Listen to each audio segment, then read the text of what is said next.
welcome to Infamous, the audio podcast. This is Brandon, or Mulus on the forums. This is Parker. Go by Dr. Mantis Toboggan, MD, on the forums.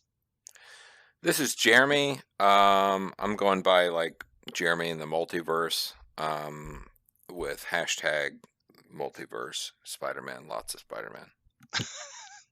You have to call me Dragon. Dagger. Hashtag Dragger. Dragon. I don't remember. Okay, it's fine.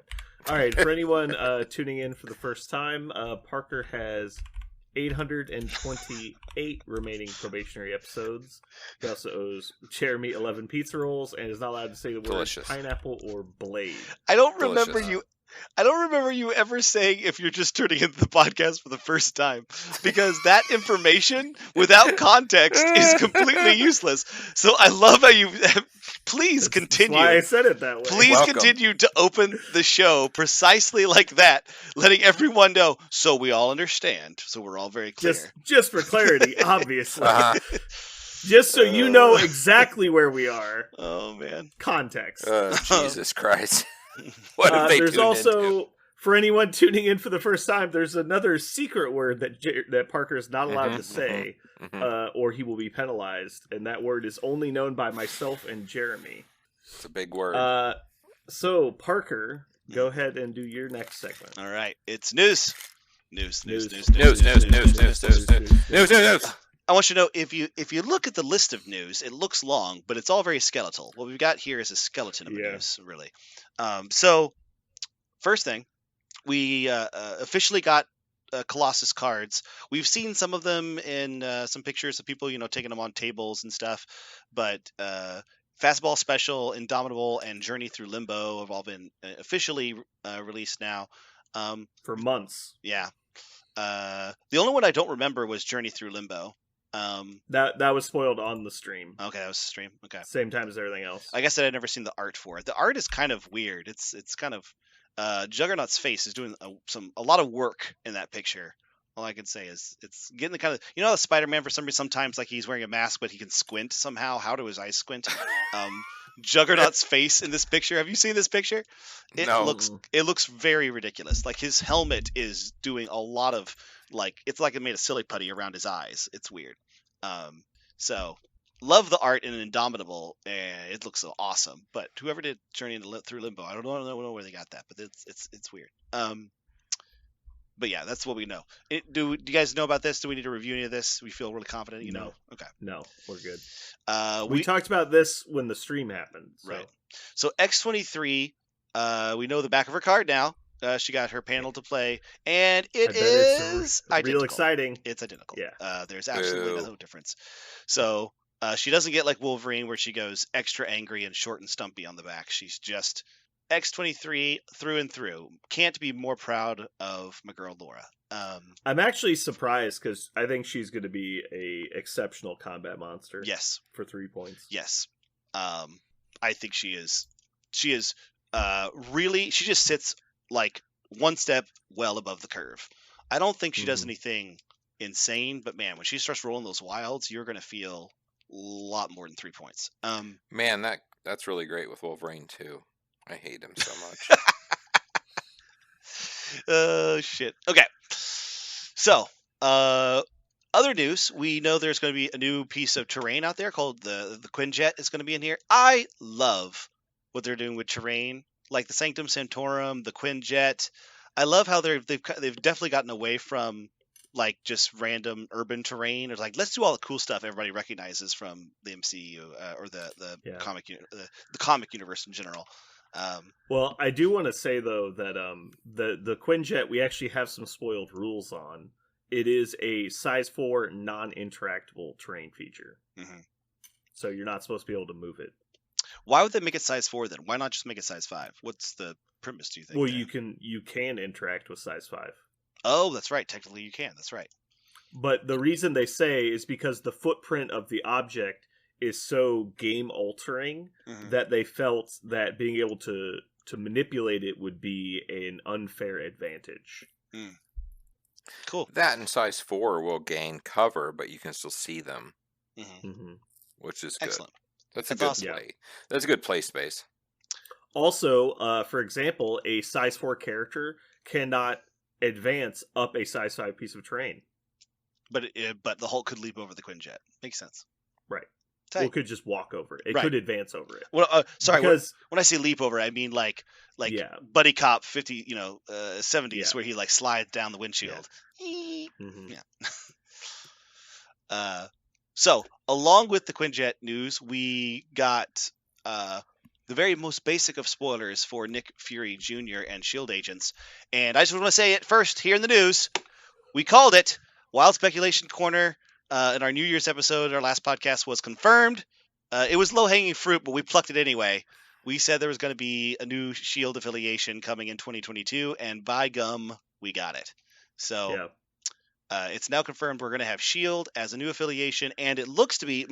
I will also, even though this is still technically wild speculation and not news, I'm going to take a quick segue into our other bit. I also have a piece of wild speculation. Okay. But I think that Brandon's wild speculation that this is going to be similar to Convocation, like a la Convocation, that's going to be, a lot of tactics cards, and maybe even the leadership is on a tactics card like Convocation is, could happen with this one because there are a fuckload of tactics cards coming in this Nick Fury box. I feel like the box is going to be like 2 boxes wide just to accommodate the number of fucking cards they're going to have to put in this box. There are 4 models in the box. Right. So it's the cards we know. Hold on, wait. Oh. I have a speculation. Oh, go ahead. Since we're this is technically a speculation, I'm going to speculate there's going to be a card named Eye in the Sky. You know what? It hasn't been announced yet. Okay. That's a good, Parker, strong continue. speculation. Yeah, Parker, continue. So, the tactics cards... Well, I just felt with how Parker was talking, he was taking a lot of credit for something he was about to announce himself. Yep. So, the tactics cards that we know of, we only know the titles. One of them is, curiously, Eye in the Sky. You got it. Jesus Christ, how did you know? I know. I'm so good. Helicarrier Strike, Reposition, Defensive Prototype, Battlefield Medicine, Hard Reset, Sit Rep, Life Model Decoy, the Initiative, and the Shield Mobile. One of the things I noticed about these is it's really clear. I think 5 of them are really obviously... Maybe 6 of them are really obviously like shield cards, but a few of them just sound like cards, like Reposition, Defensive Prototype, and Battlefield Medicine. Those could be non-affiliated. Although Convocation, it was just Convocation cards, so it's possible these are. I really want to go with some hard speculation at this point. Mm-hmm. So I'm actually wondering if Battlefield Medicine is going to be the replacement for field dressing. You're going to kick field dressing out. Yeah, I could see field dressing getting banned the week this box drops, and Battlefield Medicine is just like new field dressing that's not as good. Mm-hmm. And it's like active character may play cost 2, undaze a character, heal 1. Or maybe like Hard Reset could be it, or Battlefield Medicine could replace... Hard Reset, I think, is going to be remove all debuffs. Mm-hmm. The Initiative is, I think, obviously going to be like their leadership card, I think. Yeah, the initiative. Yeah. Either that or some kind of S.H.I.E.L.D. Avengers crossover card. Right. Maybe it's like a S.H.I.E.L.D. or Avengers card that gives you some kind of bonus. Mm-hmm. But I think obviously the S.H.I.E.L.D. mobile is going to be basically Asteroid M and you just place one S.H.I.E.L.D. character next to another S.H.I.E.L.D. character. Life Model Decoy will be a survival thing for Nick, for sure. Yeah. It could just be for any S.H.I.E.L.D. character. It could be. But yeah, it's going to be like a last-minute save or Age of Ultron type situation. It could also be one of those, like, take a token to hold on to a point. It could be that, but I think it's more likely a saving card, a survival card. Shield Mobile it could be like is the stupidest thing I've ever heard of for a card title. Is that something the Shield Mobile? Yeah. Isn't that used in the comics?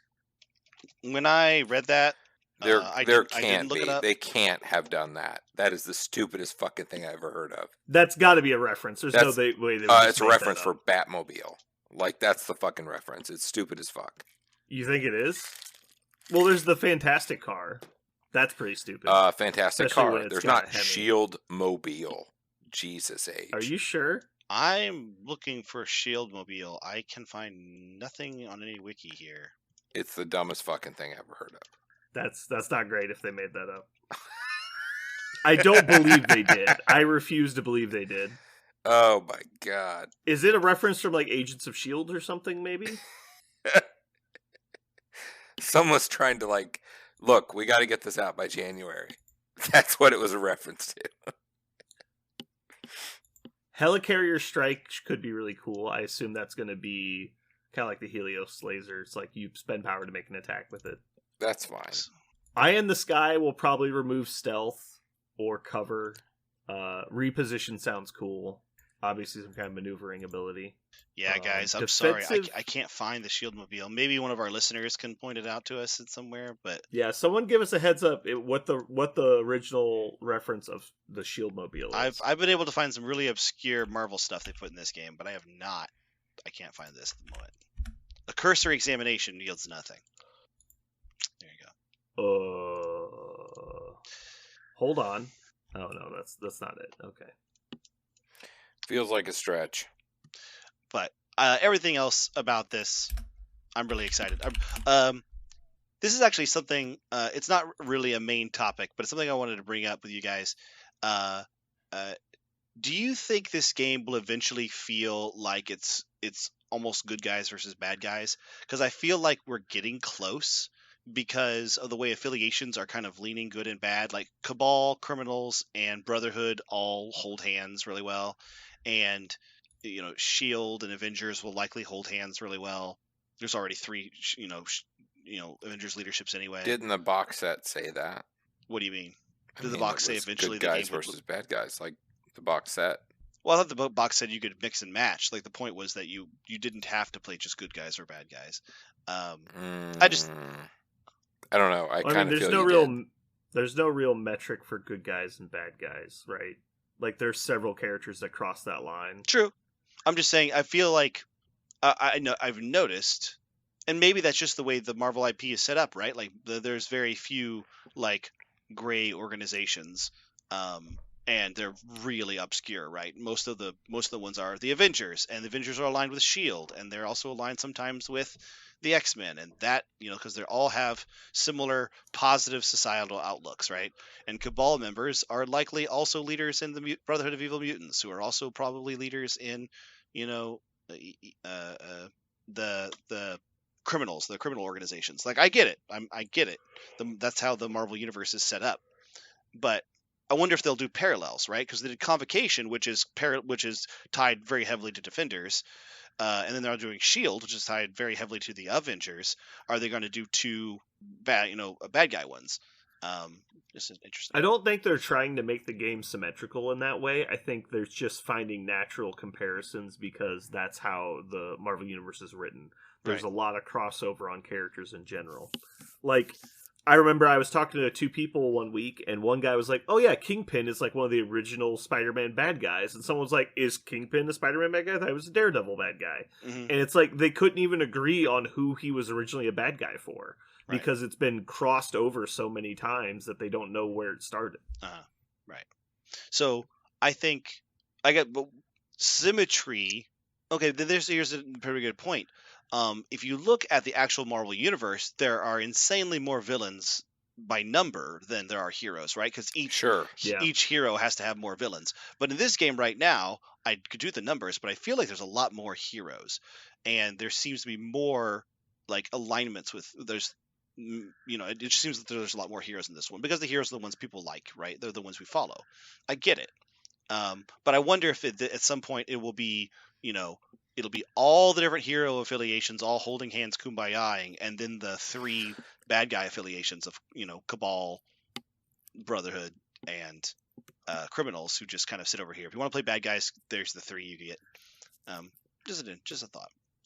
I don't know if it's bad for the game or good for the game or anything. You know what? I don't think it's relevant because there's we might like put that on them, but there's no tag or anything to say someone's a good guy or a bad guy, like in the game. There's no functional benefit or measurable gauge in which you determine someone's like good meter.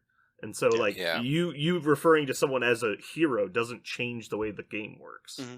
And so if you want to say there's more heroes, that's fine. But yeah, I think people identify with the heroes and want the heroes to be released more. But like, I don't think it has any metric on the game. I mean, when Avengers were first out and their leader was kind of expensive for what he did, I mean, it's kind of sucked. It was painful because you wanted to play good guys, but you just couldn't if you wanted to win, quote unquote. I mean, if you wanted to win and play and be that guy, but I mean, all they did is go, okay, well, here's another good guy, Sam Wilson. He's cheaper. Win with these good guys. Like, it doesn't matter. It just doesn't matter. Yeah. I suppose this gets a little bit to our, main topic also. It kind of steps on our main topics, which I don't want to totally step on before we get there. So maybe this will come back up a little bit. But at any rate, we're clairvoyant. Just listen to this podcast, and you will always know precisely what's going to happen next because our wild speculations are amazingly accurate. Yeah. Nail it. Yeah. I think we've been pretty close on a lot of them. Mm-hmm. We nailed, was it Sin and Viper on the silhouette reveals? We did. I wish they would do more of those. I think we get those really good. So moving on, before we do move on, do you guys have any other speculations on what these tactics cards are going to do? I think it's going to be phenomenal if they add another healing card into the game because God help us all. Like it could be interesting. I think it's going to be... Ooh, what if it was a reactive card? The healing like one? Heal 2 reactively? Take 3 damage, heal 2 kind of deal? Yeah, if you take more than 1 damage, heal 2. I don't know. I think healing cards are very frustrating. However, being a part of, being spiked on so many times, as everyone who's been playing this game for more than a year, there does need to be something to deal with these fucking crazy loopy dice. So I'm all about healing these days, but adding another healing card and not having it restricted, does that just like limit that? It's like, okay, well, here's 3 cards you have to always take. I think it's safe to assume any card that heals more than 1 damage is going to be automatically restricted moving forward. It's just going to be options. Yeah. I don't know. The words it said was definitely healing, and I mean, that's going to go in regardless. I think it is entirely possible that almost all these cards, or maybe even all these cards, are just shield cards. And because what's one of the things they did with Convocation is they gave Convocation a bunch of similar things that other factions had, and just gave Convocation all of them simultaneously to kind of give them. It was a big catch-up mechanic, right?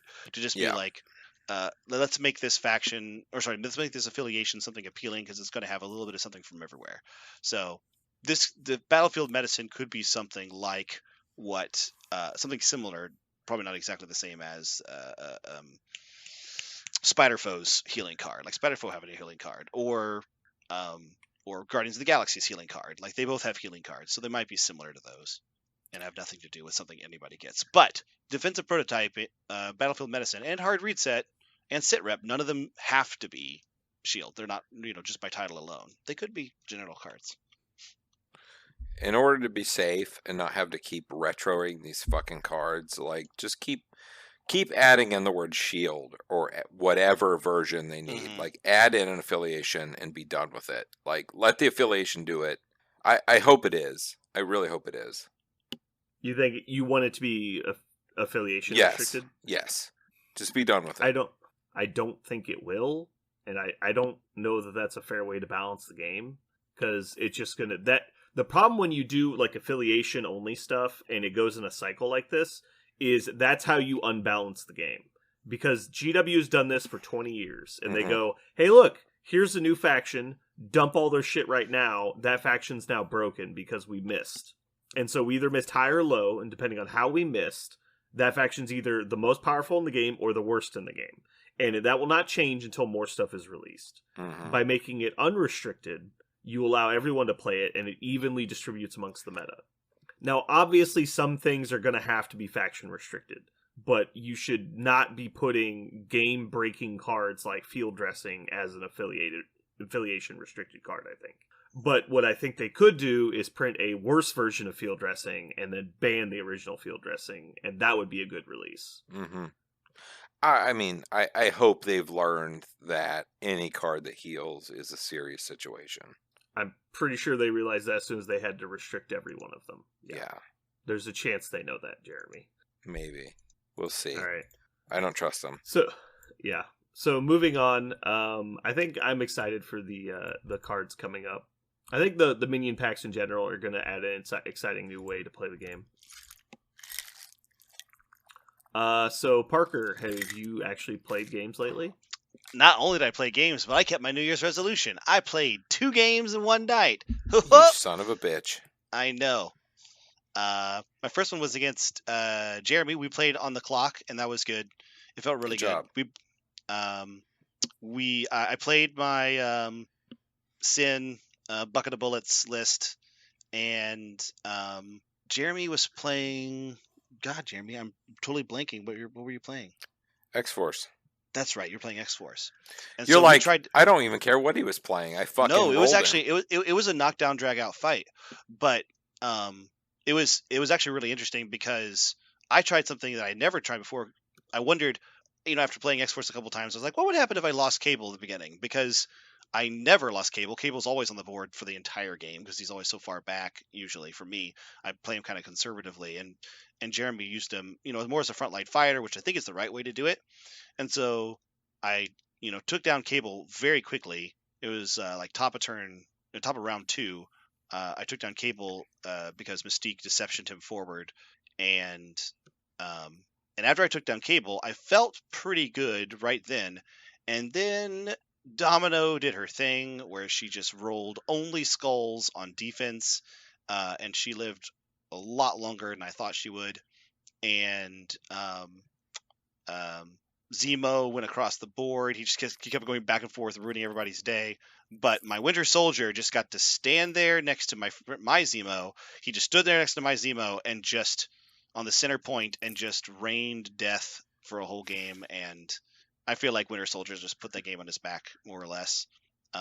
My Hood was also a key point. It was a key figure. Because you cheated. I cheated. It turned out not doing anything to the game, but I did cheat. I did not know that his heal on his his criminal hood friend, his criminal side where he's just a person, his heal that gives normal. a bleed, normal side, he can't do it to himself. He can only do it to others. I thought it was like Doctor Strange; he could just heal anybody, but he can't do it to himself. So that could have changed the math. It could have changed your target priority. I don't know how much it would have done to the whole game because that was like turn 5 or 4 before he ever did that, but yeah, that was something we learned that game, and it was a really close game. It came down. What was the final score was like? I think it was. I think I scored out on the last round, but it was like 16-13 or 16-14, something like that. It was close. You had a model that had 2 physical defense that flipped a token because you rolled a hit on it. Of 2 dice. So right. Whatever the odds are on you doing that. He got it against Sabretooth. Yeah, Sabretooth was on 2. Yeah, I had to get 2 on 2, and I got it. Yeah. So if we had played it out, I think the next turn could have been mine. Maybe. I don't know. It doesn't matter. But it was really a close, good fought, nail-biting game. Like, it was really a good game. Yeah. Jeremy, did you play any other games? Let's see. I played Parker. We did that game he just discussed, and then what did I play? I played another game. Who did I play? I don't remember. Let's see. I played John first. So I played John first, and I ended up getting him. And I've been just playing X-Force because that's my New Year's resolution to kind of leave it as X-Force. And I've been machine gunning everybody with multiple attacks and just kind of taking all the models I can that attack more than they should. And the only other model I need to add in is I need to get Bucky in there. He just attacks too many times. And X-Force can really add to what he can do. But against John, he didn't really see what was coming and kind of got shot off the table. So it did what it did. But I played a couple games, and I had a good time. Like I say, the Parker game, we played a game, and it was very bloody. We just kept murdering each other back and forth. all I know is being shot by rapid fire, turn after turn after turn after turn, because every model has rapid fire, is fucking brutal. It's just brutal. Like if the model shoots 4 times, like 4 different times, you're taking at least 4 to 5 damage, regardless of model. Like you're just going to take it because defense dice aren't as good as offense dice. Yeah, it's really crazy. Generally, the concept. Yep. Yeah, so like every model having it's really good. It's a good list. I mean, depending on how we play that, I might shift to something like that going to a tournament in the future, just because it's really consistent. It's consistent and it's fun to play. I like playing offensively you make like that. So many attacks. Yeah. So that's what I did. What did you do, Brandon? I haven't played any games. I also got to play. I also got to beat John. Oh no! Did you beat him too? Yeah. After you. Does anybody remember what John was playing? Oh, who cares? Whatever, doesn't matter. He was playing a mixture of Midnight Suns and Defenders, and mostly he was playing Ghost Rider. He just wanted to play Ghost Rider, and so he's playing the 2 factions that play Ghost Rider. Oh, that's right. I remember now. Yeah. He was playing Ghost Rider and got to play Hammers both games. Yes, he did. And as it turns out, my list with Hammers is interesting because I just don't want Ghost Rider to get them. But if I can hold on to them, I also hit like a truck. So that was kind of interesting. Hammers with rapid fire is a thing, But I actually felt like that game was super in hand. I was up on attrition really well. I was able to nullify his Ghost Rider for the most part. Like I targeted him first with Deception, pulled him forward, and got him down to his injured side at just the right time where I could get him on his injured side and then still do a lot of damage over the second round. So I was able to get a lot of things done on his army. I was able to daze Ghost Rider and Blaze. Sorry, I almost did it. I was able to get the. Hold on. Jeremy, does that count? I didn't say it. He held back. All right. I got the Dompier. We had to get an impartial ruling. Yeah. Yep. I got the Dompier and Ghost Rider and his Winter Soldier and Wong. I think I flipped all 4 of them on the same turn. Like that's like round 2, and all of that happened after Ghost Rider was down before, so he didn't even get power for all this stuff happening. So it felt really good. I felt like I was really had it in hand. And then his Ghost Rider got some hammers, and I didn't feel like I'd go hard on Ghost Rider because it wasn't going to do anything. So I decided to take out all of his other guys who were injured. And by the time that happened, his Ghost Rider managed to get the rest of the hammers. He had 3 hammers, and then in one round he got my Mystique to get the 3rd hammer, and then did 1 beam and wiped Winter Soldier and. So he dazed Mystique to get the hammer, and with a single beam took out Winter Soldier and I had so many guys on the board. Black Widow. He got Agent Widow and Winter Soldier with the same beam attack. Instant vaped them. They were both on their injured side, but they're full health on their injured side. Instantly killed them both. Rolled like 9 hits on 2 beam attacks. 8 dice, it's probably like a 40%er he gets them. Right. Getting both of them is probably like a 25%er. Yeah. So he got, and then his Hawkeye was rolling like a monster. His Hawkeye was only rolling 6 hits always. Yeah. Like always critting and always rolling a hit. So he took out Sin with Hawkeye like not even wasn't even close. And he was you did forget he could ignore line of sight. I forgot that at one point. Yeah. So that one you could have made it harder on him, but he was going to get it regardless. Right. But Hawkeye would still have to roll a bunch of hits, and he just did. So 2 rounding Sin with a Hawkeye is not mathematical. It's not something you should count on, but he just did. So that I mean, he should be getting 2 shots on her most turns. Mm-hmm. I think he actually kills her pretty commonly. Right. At any rate, after I'm not gonna give props to John. He did a really good job because as soon as he vaped both of my characters, I got instantly very tilted.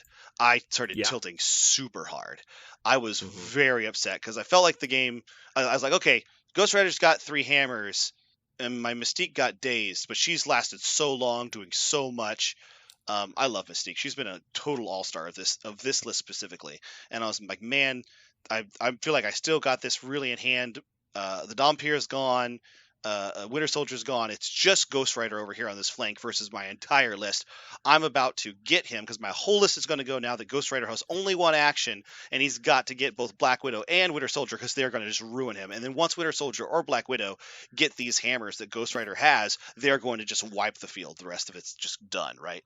And then he just beams them both. And that, oh man, it tilted me so hard because I was seeing my play for the rest of the turn. Rest of the round, I was ready to play, and then just instantly turned it upside down.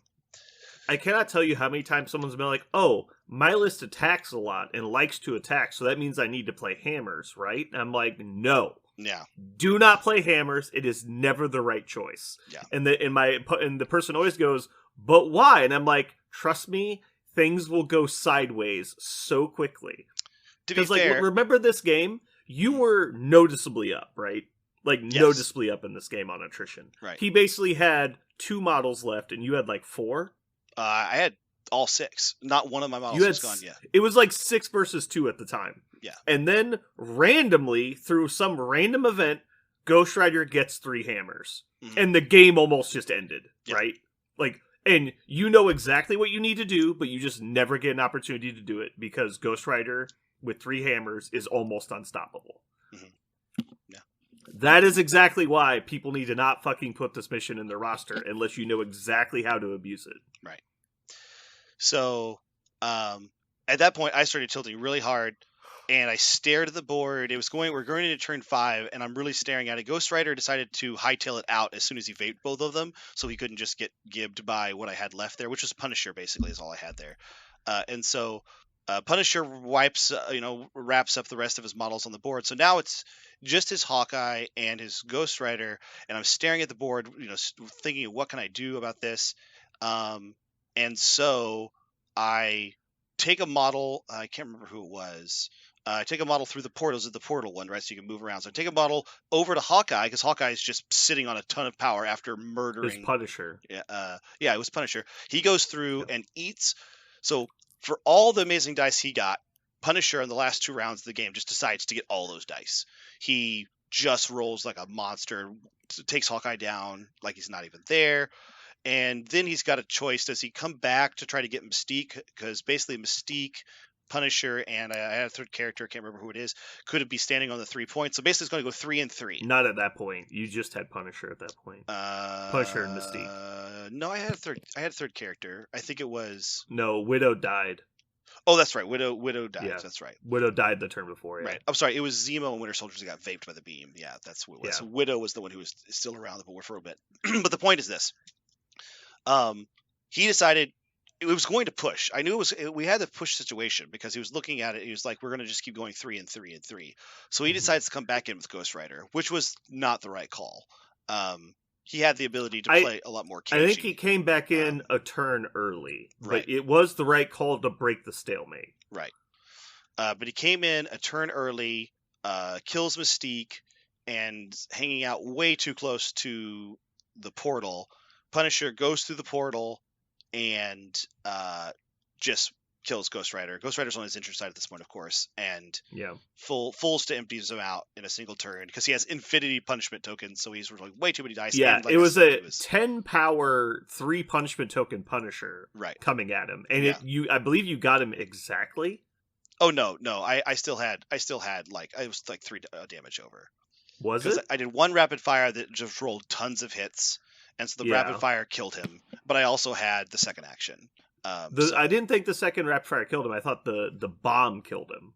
Oh, I think you're right. Yeah. If you didn't do enough damage with the second attack from, if you didn't do enough damage with the rapid fire attack, you had aim shot still. Yes.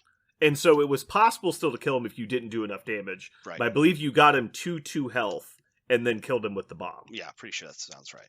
Yeah. But at that point, there's no dice required, so you just do it. Right. So it was a really good game with John. All of our games are just knock down, drag out, and I can't stand how many of our games go down to his model can just run away. So The only thing that I felt like I had gained there is, unlike the first game with John, where I didn't see what was going to happen by turn 6 on turn 3, this time I actually stared at it for a while, and I was like, I am tilting super hard right now.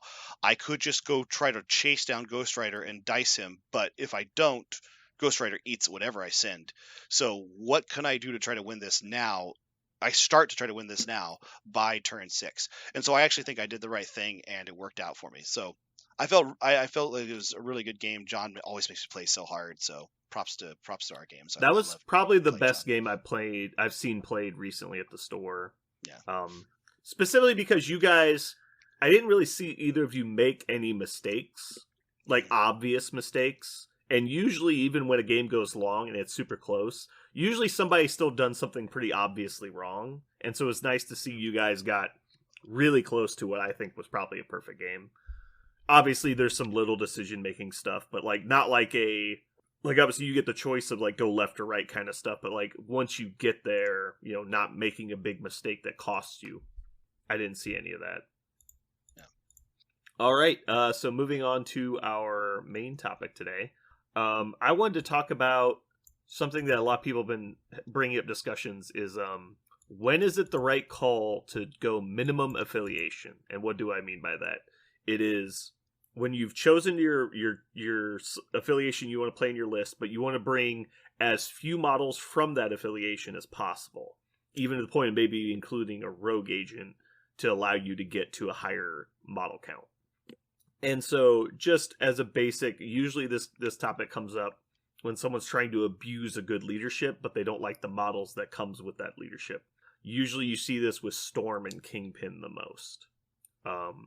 So just starting off, have you guys ever played a list where you brought as few affiliated models as possible? So I'll jump in. I mean, I played a lot of X-Men.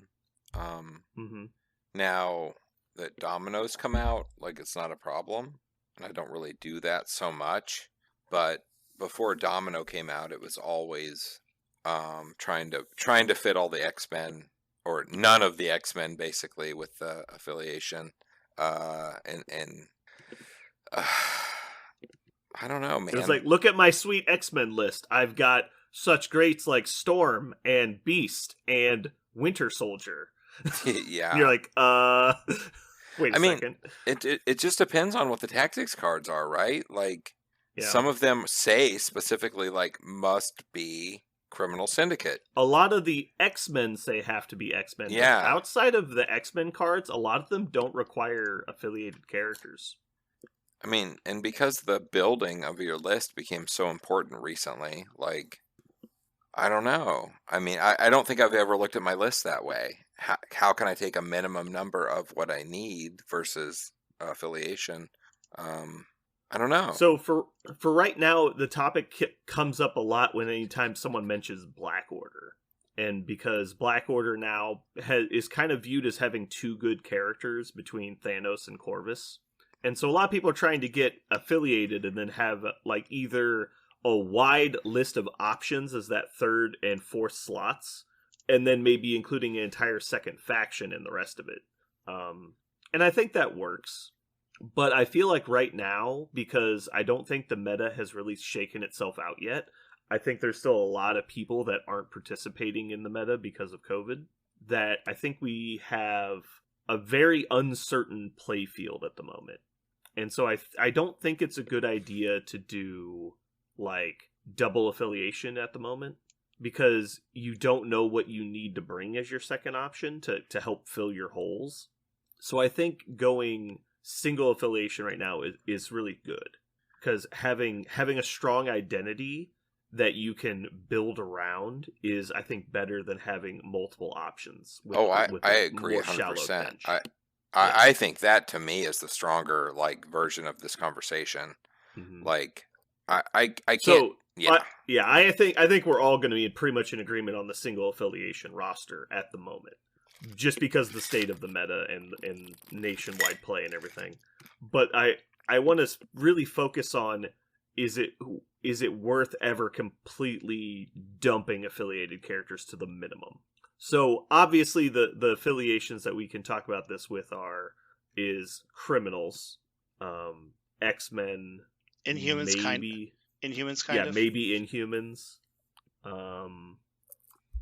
Let's see here. Cabal isn't bad, but so many of the characters you want to play in Cabal are already affiliated. So that's not. So is the question: is there like a handful of models that are so exceptional that you always want to jam them in? Is that the problem, or what's the problem here? Like, what do you? I think the problem is it's the opposite. Are there leaderships that are so powerful that you want to abuse the leadership, but you don't care about the models? And so, like I was saying, those two are really obvious. I'm pulling up the affiliation list here. I think A-Force is kind of in that same vein. Is once you get affiliated with A-Force, you really don't care anymore. But they have very strong leadership. I mean, the obvious one is Dark Dimension, right? Very low model count there. It's very low affiliated models. Yeah.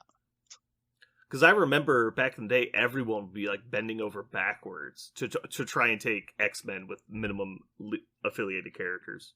But that's because the X-Men characters fucking sucked. Anything you could do to not take Scott Summers was kind of like the idea. Yeah. So yeah, we've got Inhumans. Someone was talking about Guardians being on that list of affiliations now because getting those rerolls with other characters is really nice. I think actually Guardians is a big one now because they really only have two super standout models, I think. And then because Drax has been overshadowed by a lot of other 3-costers now, so it's really just Rocket and Groot are really standouts, like feel really abusive, and you play Peter because you have to, and he's not bad. He's not a bad way to spend 3 points, but you're definitely doing those 3 and then 2 other fantastic models. I think is how to play Guardians. I think that's the way to play Guardians right now. All right, so we've got X-Men Gold, Illicit Network, which is Kingpin. What's the Inhuman one called? I'm putting down. It's probably called Affiliatagon. Yeah. Bonusago. Yeah. So fucking stupid. King of the Inhumans. And then A-Force. What's the A-Force one? Defenders of Arcadia.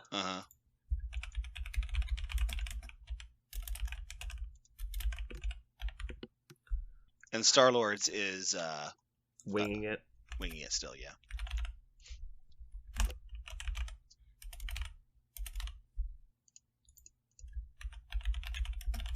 Okay, so the 5 that I have noticed, let's just double check this, make sure I'm not crazy. So A-Force, I guess Avengers, but Avengers have so many people you'd like to play anyway. That's things. Yeah, I feel like Avengers, Cabal, and Defenders don't need to because now they have so many freaking characters in their affiliations. Yeah, and this is actually, I think, one of the symptomatic things of this. We with the exception of Criminals, because the Criminals actually does have a deep roster. They're just not very exciting. I think maybe Criminals might be the only one. No, A-Force also. A-Force's roster and Criminals roster are both a little bit bigger, but they don't have a lot of exciting options. But yeah, that's the thing that blows me away is that the Criminal roster is fairly deep. It's just a lot of characters you don't want to play with that bonus. Right, with that bonus specifically, yeah. Mm-hmm. Which I know we've talked about before is like feels like their balancing factor, but still. Okay, so I've got Winging It with Star-Lord, X-Men Gold with Storm, Illicit Network with Kingpin, King of the Inhumans with Black Bolt, Defenders Arcadia with She-Hulk, and Day Unlike Any Other with Steve. Let's see, Black Order, Avengers, Brotherhood, Cabal, Criminals, Dark Dimension, Convocation, Defenders, Guardians, Uncanny, Wakanda, Inhumans, Web Warriors. I mean, Wakandans almost run with Min affiliated because you don't need Storm, and you can cut Killmonger and Okoye pretty easily nowadays, so you're basically running Min affiliation. But I don't really see it the same way. I don't know. That is odd, because Wakandans always felt like that, because they just have so only few 5 members. characters, yeah. Do you think that deserves on the list? Do you think there's people out there intentionally dropping Wakanda members? But that's actually the same thing for Black Order, right? Like, you just don't actually run that many members because there's just so few members. But just like that, Wakanda, like Black Order has 5 members, but there's 2 of them that most people don't put in the roster. Right. Like, if you're only bringing 3 of your 5, I think that's a noticeable drop. I think people are bringing 4 or 5 Wakandans. Yes, I think you do. Okay. I think the Wakandans are a lot like Asgard. Small team, but you usually bring them all, like usually. Yeah. Okay, so I think we're going to leave it at these 6 that we're going to talk about. How to tackle this? What do you want to do? Like the reasons why we do each one? Like why each one of these wants it? Because do you think it's the right way to build the affiliation? So I think with Avengers, this is probably the easiest one to knock off this list. A day unlike any other with Steve Rogers. I think it's pretty common nowadays to see a full Avengers roster almost, because they have so many characters. And a lot of the characters that strongly benefit from his leadership are already affiliated. Right. You do commonly see like one 5-ish pointer that would really like to see is their powers. Like Ghost Rider is a good example of somebody who's going to get a lot of work out of Damn Like Any Other. I've seen Loki. He like gets some work out of it. Like there are a couple characters in the game that feel really good when their thing is discounted 1, but it's usually not 2 characters. You're usually not dropping 2 characters because the Avengers are so good. A lot of the characters that want to drop 1 power are Avengers. So. And you don't want to be left out on the Avengers Assemble. I mean, you're paying for that. True. That's a big deal. So yeah. But I mean, Avengers Assemble is good even if you only play it on 1 person. Like, it's still a very good Absolutely. Card. No, it's super good, but if you can, I mean, you want to include everybody. Obviously, for sure, yeah. I was just looking at it. Day Unlike Any Other with Jean Grey might actually get her on the table, even though she's unaffiliated. Because Mind Shield for 1 seems very good. She's not an Avenger? Question mark. Really? That's true. She's not an Avenger. Jesus. Unless they sneakily added her. Nope. God, there's so many. So are you going through all the other leaderships right now just to see if there's ever a reason to put them on this list? No. I already did that. There are 27 Avengers characters. Yeah. Jesus. And there's about to be more. Thank God for that. So yeah, I don't think A Day Unlike Any Other is a good enough reason to run like a Avengers squad. I think there's just too many good options. And if you ever do sprinkle in mercenary type models, it's not going to be enough to really matter. What's funny is that people will do it, and then they'll realize, wait a minute, I just gained like 3 power over the course of this game for this. That's not. Why did I work so hard? Yeah, that's what I found. Is when I did, I was like, yeah, look at me, I gained like 3 or 4 power on 2 characters. That seems bad. I should have just put them somewhere else. Yeah. Doctor Strange is probably the big one that's not in excuse me, not in Avengers that you kind of wish was. But again, there's not enough of those characters to really matter because you just put them in. So Defenders of Arcadia is probably the next easiest one to knock off this list. For A-Force, I think you could run a super bare bones A-Force list. I've tried it recently. Because obviously She-Hulk is the crown jewel of the affiliation. She's very strong, I think, against the current meta. And also Scarlet Witch is very good.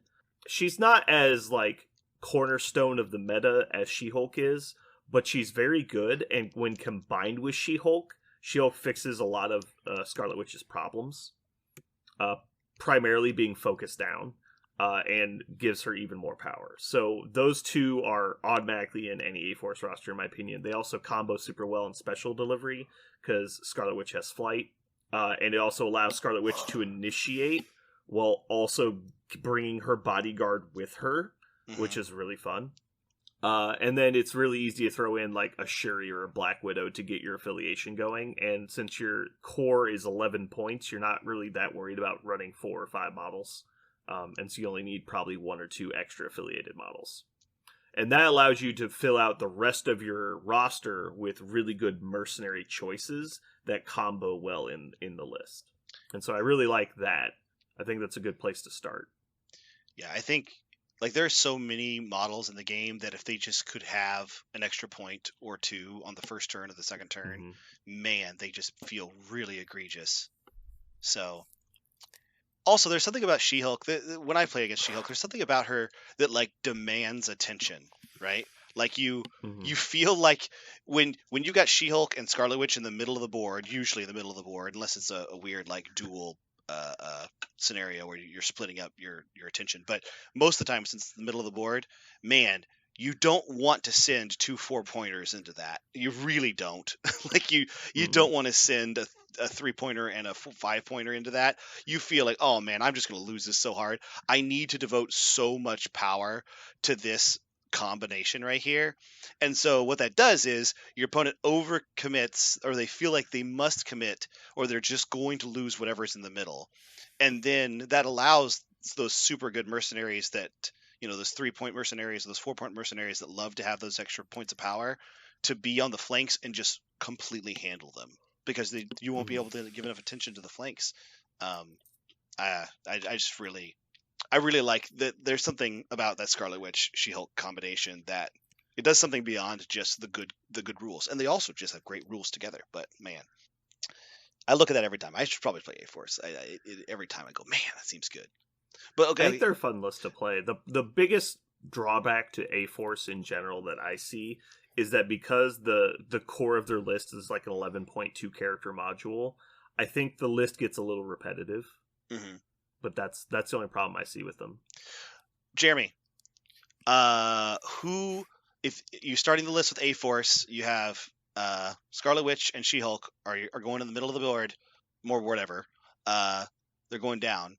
What 2 mercenaries do you pick first? You're like, yes, I really want these to have extra power. I'm going to win this game because these characters will have extra power, while She-Hulk and Scarlet Witch are doing heavy lifting. Number 1 is Okoye. Number 2 is who cares? Like, if they're able to beat what you have there with those bodyguards, then they're going to beat whatever 4th model I give you. Doesn't matter. No, this is not a big. What do you jump. mean? This is not what I mean. It's not a big fight in the middle. Specifically, non-A-Force models that you're at. Yeah, specifically non-A-Force, and not helping the fight in the middle. Let's pretend that She-Hulk and Scarlet Witch are going to do all the work you need in the middle. They're going to have to punch up on them, right? They're going to have to send more than 11 points to deal with She-Hulk and Scarlet Witch, right?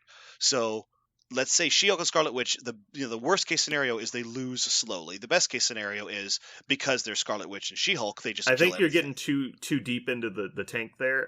The primary point of the question is that we're looking to take advantage of the A-Force affiliation bonus with non-affiliated models. What would be your best choice? That's what we're looking for. Miles, he loves power. If he has power, he goes apeshit. He has stealth. That's an interesting choice. I like that. That's always a good choice. That would not have been where I looked, but that is an interesting choice. What about Amazing Spider-Man then? Because he's also a little power hungry. He's 4 points though. Come on now. He's 5 points. That one, the big one. Yeah, big boy. Big one. Do you need more 16 offense points. now? You never need less offense. That's true. I guess so.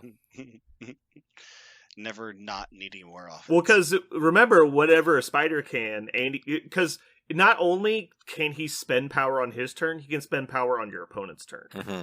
So if they're like, "Oh, I'm going to attack you," She-Hulk will bodyguard, and I'm going to make you reroll dice. And you're like, "Oh, you damaged She-Hulk. Peter gets the power. Your turn." I attack Scarlet Witch again. Cool. She-Hulk bodyguards again, and I'm going to give a power to Spider-Man. And you're like, "Oh." And he's like, shit. So Peter will just always be re-rolling their attack dice.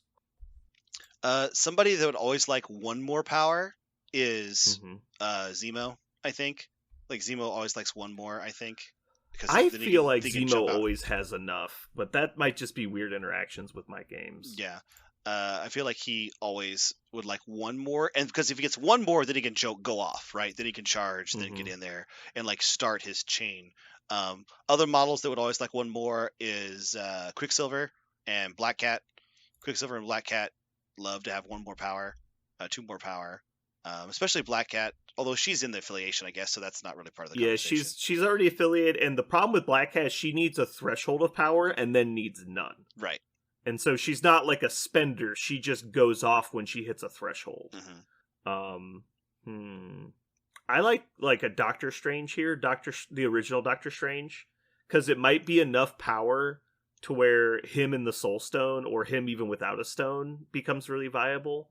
Again, it's an expensive model, but I think A-Force kind of leans that way. Yeah, I don't know why I'm not seeing that many power-hungry models here. Like, where are the models that want power? I Where feel are like they? they fixed a lot of the super power-hungry ones. They did. I think Strange is a really good option. I was thinking about him. Strange can spend every power you give him effectively. Effectively, yeah. That's the key. Effectively. Yeah. A lot of people that are like, "Oh, I have 10 power." It's like, guess I'm doing this garbage ass 4 spender for 6 dice for no reason at all. Like, no, it's like he's every power you put Strange through can Strange. Strange can pump She-Hulk back up to full health. I mean, nobody else can do that. Mm-hmm. Well, maybe not to full health, but he can heal her every turn.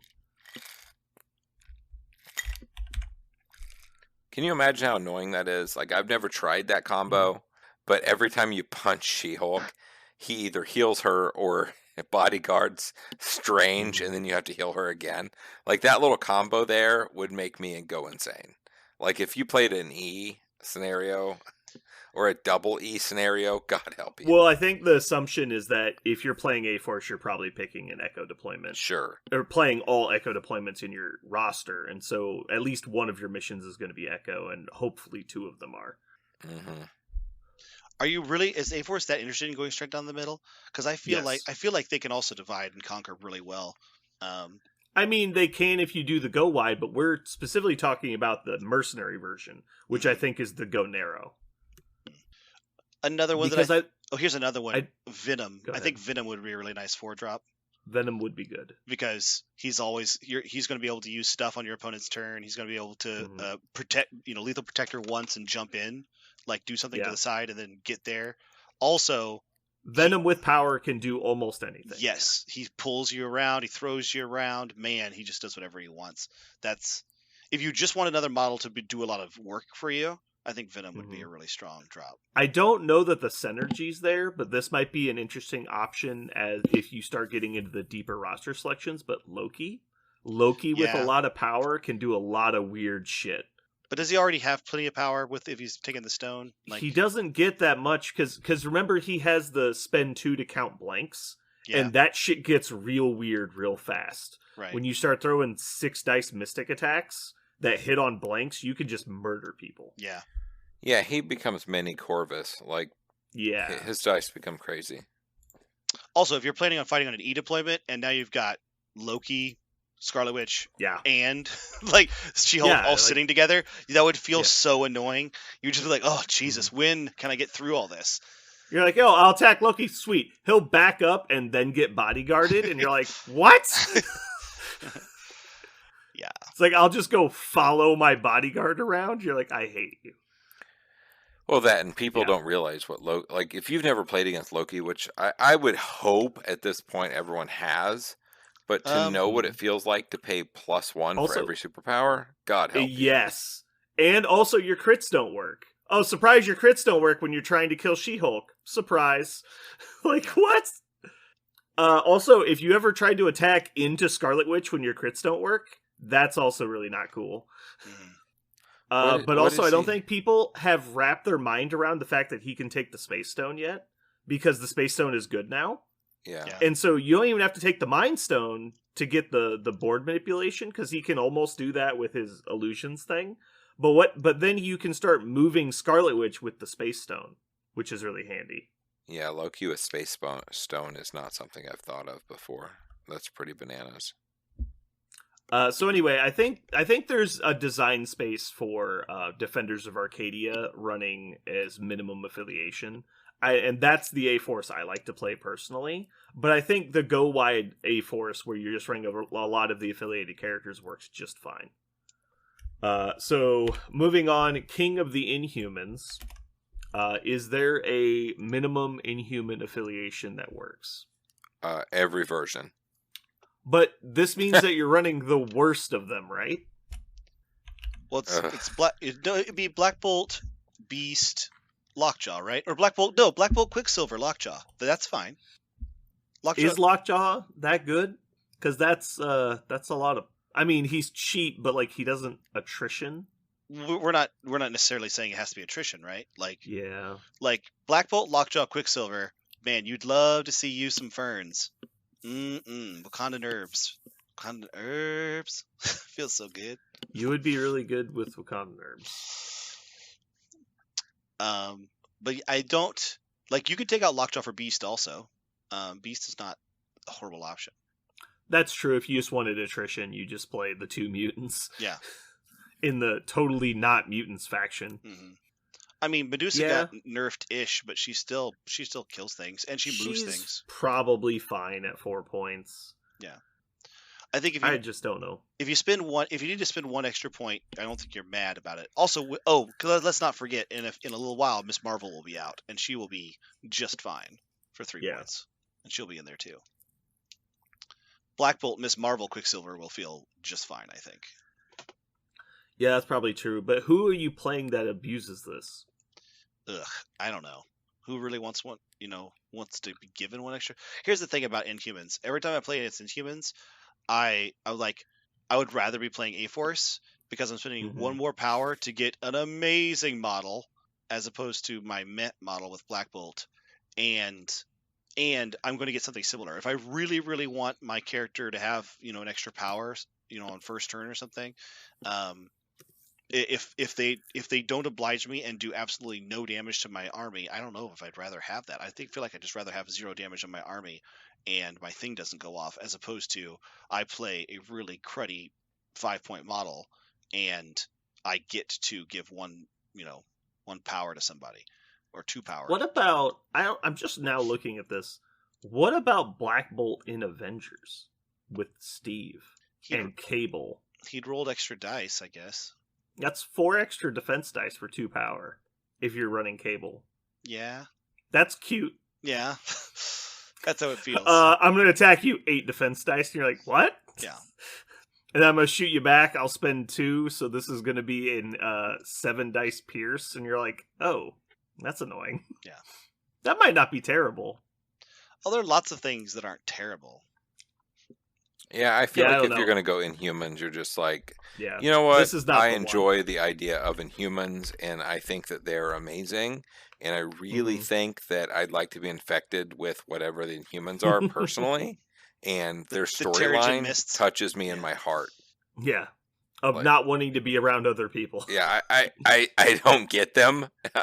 And it doesn't make any sense to me. So whatever. Yeah, I think Inhumans are probably the worst affiliation right now.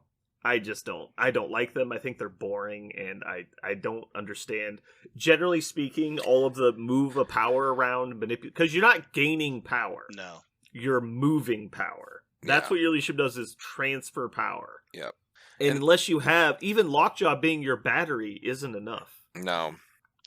I have a hard time with them existing when A-Force also exists. That's exactly. A-Force does not move power. They get more. Yeah. But even A-Force, like Steve Rogers is still way better because he's effectively increasing the amount of power you get to spend every game by like 20 or 30. Correct. Oh, speaking of Steve, Jake did not realize that Steve's leadership worked on turn, not round basis. Oh my gosh. Yeah. And he thought Steve was good before. That's how you open up power level 9,000. Yeah. All right. So yeah, I don't think playing Inhumans mid-affiliation is a good idea. I think that's a trap. Moving up, we're going to go to Winging It off of Star-Lord. I think number 1 for him is he loves Hulk and even She-Hulk, like Hulks. I'm hearing that a lot. I think Ghost Rider is another good choice. Any premium model really is going to be great with the rerolls. So for Winging It on Star-Lord, we should probably nail down which characters you probably want to take if you're running min affiliation. For a lot of people I've talked to, they say it's Rocket and Groot as an obvious include because they're just so good all the time now. Which is also an 8-point affiliation, which is pretty nice. I think that's the big draw, is you get to play with so much with an 8-point affiliation. Also, with that 8-point affiliation, you get 2 amazing tactics cards, and one of them, being a big ass heal card on top of the other heal card you can play. That's why I think you see Hulks as the biggest option right now. It's not that the Hulks like Winging It tokens, sure, but they also like having, what is it, 6 extra health over the course of a game minimally. Yeah. That feels really amazing. As soon as Well, you're also, like, I almost killed the Hulk. You're like, nope, you didn't. He's still back. You're even like, oh, even on Jesus. the outside chance you end up going up to a 6 model list, you can just throw in Nebula, and then you can still have 3 unaffiliated characters totaling 10 points. Yeah. Which is pretty fun. Yeah, precisely. You could really easily bump it up. Yeah, so Hulk and Ghost Rider, I think, are immediate reaches where a little bit of dice rolling goes a long way. Mm-hmm. Maybe also Amazing Spider-Man. That's an interesting choice. Man, he would get to reroll a whole bunch, wouldn't he? Yeah, because in the times that your rerolls blank out, you can send some more rerolls his way, and then he can start rerolling attacker dice as well. Mm-hmm. And so it's just a pile of dice mods. We've talked about it before. We just don't know if we need a turret, but Scarlet Witch with the ability to reroll would be good too. So the rerolls is good, yeah. Because you don't got to worry about not rerolling the skulls because they work. Right. Yes, that's obviously good. What do you think, Jeremy? I think we were interrupting you. No, I was just thinking. I mean, Scarlet Witch rerolls are always obviously good, but her dice are so good, you're going to get something out of it. Amazing Spider-Man, on the other hand, like without any rerolls and just dropping the dice on the ground and going, "This is what I get." Sometimes you get shit. So like rerolls for him are be fucking amazing. That's what I was thinking. In that line, I mean, I hate throwing Wolverine in there, but is he an option at this point? Like with rerolls, he could be good. Mm-hmm. He could be good, or maybe he's already good and he would just be even better. Whoa, shut the fuck up. I don't know what you're talking about. What about Venom and Sabretooth in that vein as well, then? Both of them are good. I don't know does Venom need rerolls? Maybe, I guess. Well, but I'm thinking about his ability to use the rerolls because he's getting the potentially extra attacks per turn. Mm-hmm. And so, because I'm once. forgetting you can only get the 1 token now. Right. So it's not as big of a deal. No, you want attacks like Hulk, where you're just like, here's 7 dice, boom. Like I want, you want premium big ones. That's why I was thinking Wolverine. Like, right, he wants his 1 attack to mean something. Mm-hmm. Whereas then he can like go, okay, I'll reroll those 2. That's fine. That actually is a good point for Wolverine because he wants to be able to best there is at what I do, and he wants to get the 2 wilds. So then he goes really over the top. That is a good point. Yeah, I'm good with Wolverine there. I mean, the answer is everyone wants rerolls. It's just who abuses them the most. I mean, again think of all the characters that like when you drop the dice, you just stare at them and go, "What the fuck just happened?" Yeah. Wolverine's one of them. Amazing Spider-Man's one of them. Like, what are those characters where you're looking at like that? Like, I mean, MODOK sort of on his first turn, but beyond that. Oh, Thor. Thor? Yeah, Thor's a good one. No. Give him a reroll every time. No, the problem is he's power hungry, not that he doesn't get his wild. But, because... Okay. But I mean... He's also expensive. Yeah. He's 5 points. Like, he's that's also different. Expensive. I would much rather have Amazing Spider-Man have a pseudo throw and a not shitty character. Mm-hmm. Don't call Thor shitty. Also, Amazing Spider-Man is also shitty. Also Amazing Spider-Man is he's doing a lot for scenario play. He's also witty banter is happening. Yeah. No, he's not slow. He's way different for sure. Actually, Amazing Spider-Man is actually I think a really good choice for them because one of the reasons why I've liked Ghost Rider with them is Peter is kind of mobile, but he's usually actually just on the back point, right, trying to stay alive. And Rocket and Groot usually move somewhere first turn, and then that's pretty much where they are. The Guardians are very static, and Amazing Spider-Man is mobile. Right. So adding in characters. So is Ghost Rider. I like Ghost Rider or Amazing Spider-Man here. Yeah. Oh, by the way, dear listeners, not Angela. I know she says Guardians of the Galaxy on her, but I don't think she does anything really for them. She's just bad. Yeah. She's not good. Here's a hot take. She's only allowed to reposition herself if she doesn't want to. Yeah. She only moves when she doesn't want to move. Here's a hot take as a cheaper model that I think would really like it. Ant-Man, highly mobile, already has all his power, but he'd liked his 6 dice to hit. Would he be something? It's okay. Maybe not terrible. Other models that you'd like to see are like Mordo. I think Mordo, even though he's a supporty model, Mordo would be nice because he's increasing your dice pool, making your rerolls more likely to be needed. Right. Also, he does have Wild Push. He has Wild Hex.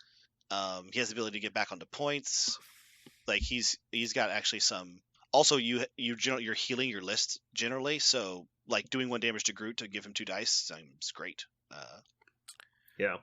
I mean, just Also, for Rocket. And Rocket. Yeah, Rocket. Like, if Rocket gets attacked, he's dead, so who cares? Just take damage. For a less complicated solution, I mean, Bucky is really good too with rerolls. Like he's going to machine gun you down.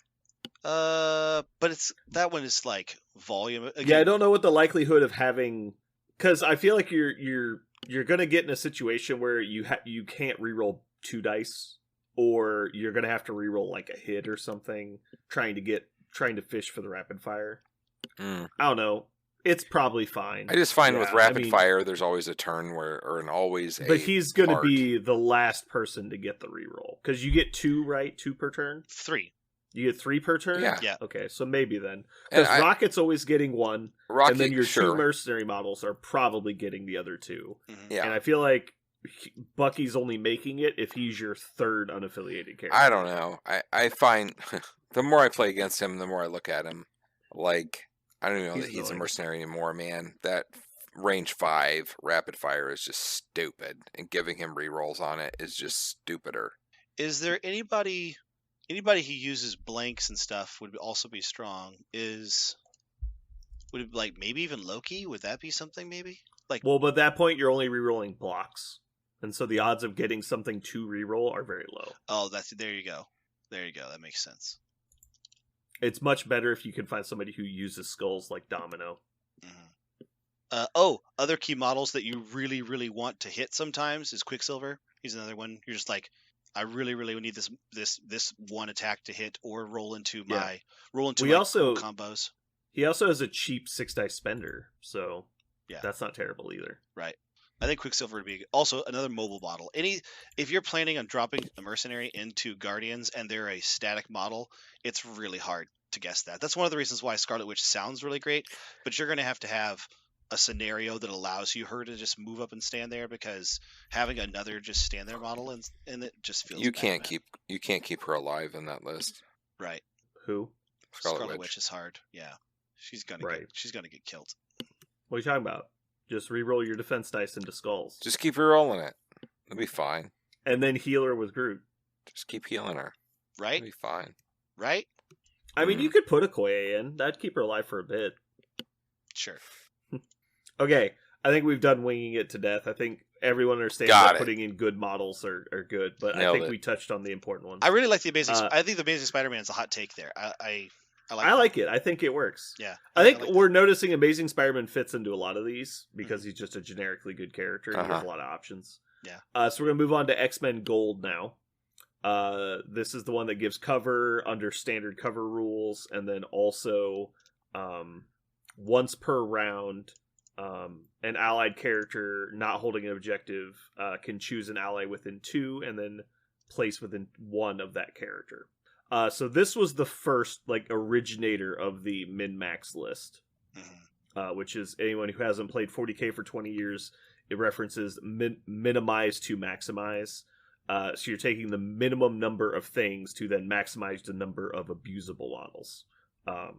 So what was normally done at the beginning, like Jeremy said earlier, is you're taking... it was commonly Wolverine, Storm, and Beast as a 10-point leadership because that was what was out. And then you would just fill your roster with the people that abuse Storm's leadership, like MODOK and Magneto. People that needed movement. Ghost Rider is another good example. That needed movement, but outside of needing movement were very good. Another fun package we did a lot was Corvus and Proxima, because they could trigger the leadership off of each other to move, and having damage reduction and cover at range made them very hard to kill at a distance. So now that Corvus and Proxima have been nerfed, are there any other honorable mentions we have nowadays? I would say Dormammu, but it's illegal to play Dormammu with this leadership. I would actually ask, do they not work anymore? Is because they need 1 power to make their thing happen? They definitely still work. They're just less good. Okay. I mean, you've already said, I think the most obvious include is MODOK in that, but you already said him. Well, Hulk now was probably good, because adding cover to his new defensive stat line Yeah. Also, does he say he can mod skulls or just specifically on that ability reroll skulls? I think it's just that ability. This character may reroll any number of its defense dice, including skull result. Okay, so yeah, it doesn't work on other mods. That's good. So you still get cover at range, which is nice, because if they're going to move within range 2 of Hulk, that's fine. Mm. But then also getting to place a large base to get a free move, so you're not spending for Gamma Leap just to get in range to attack people. I like that.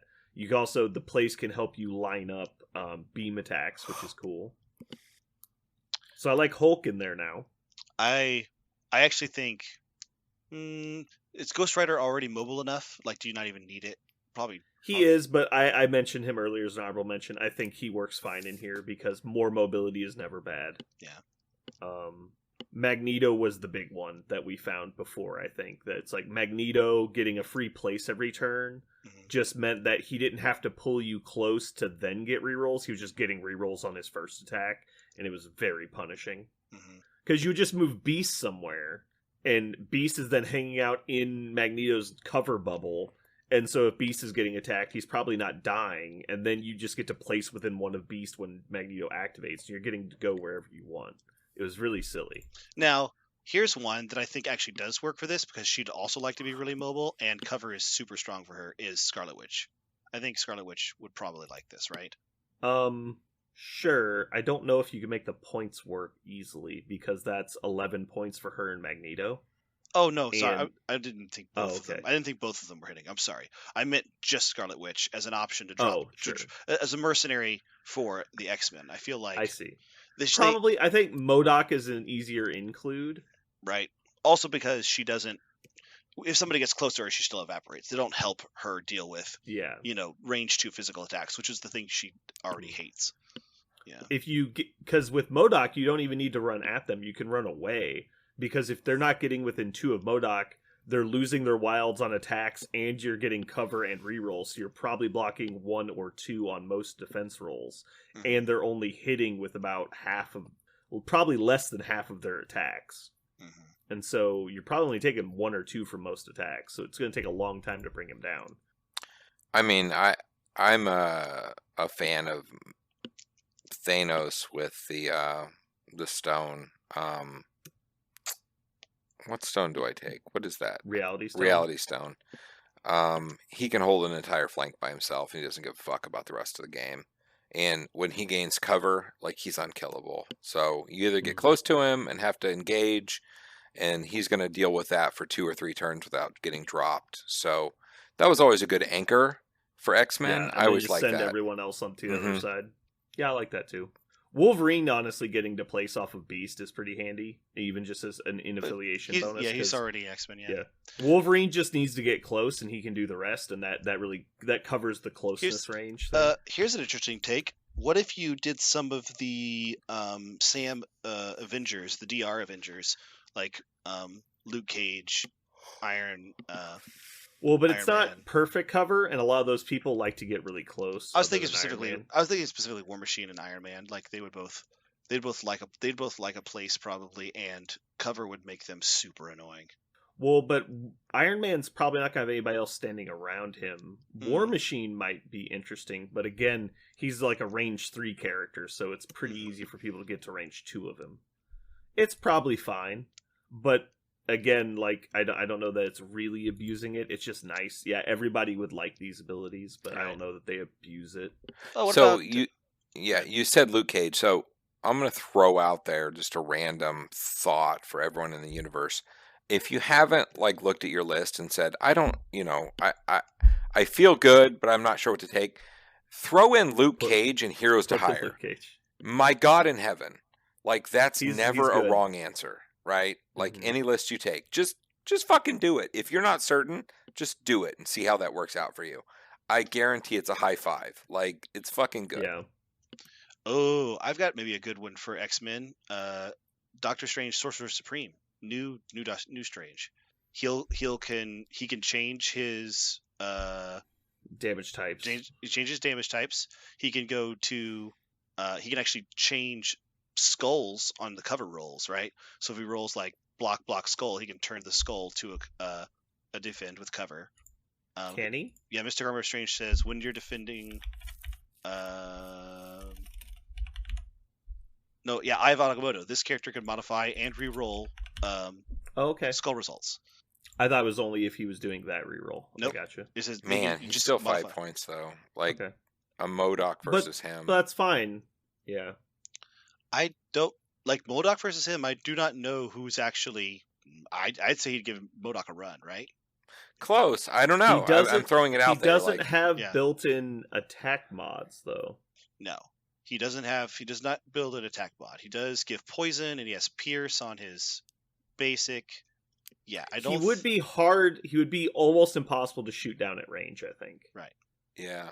But he doesn't have that card that makes everything mystic, so his 3/3/5 is not as impressive. I don't know. I think he might end up sticking in Convocation. I don't know. I think Eye of Agamotto.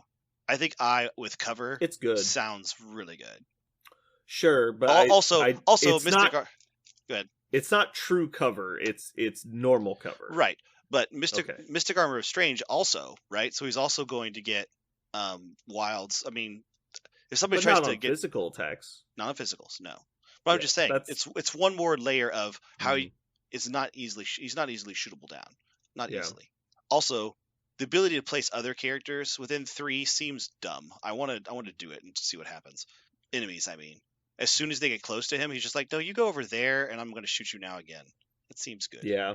I don't know. He doesn't seem to stack up that much power in the games I see. Mm-hmm. He tends to run low on power in most of the games I see. Right.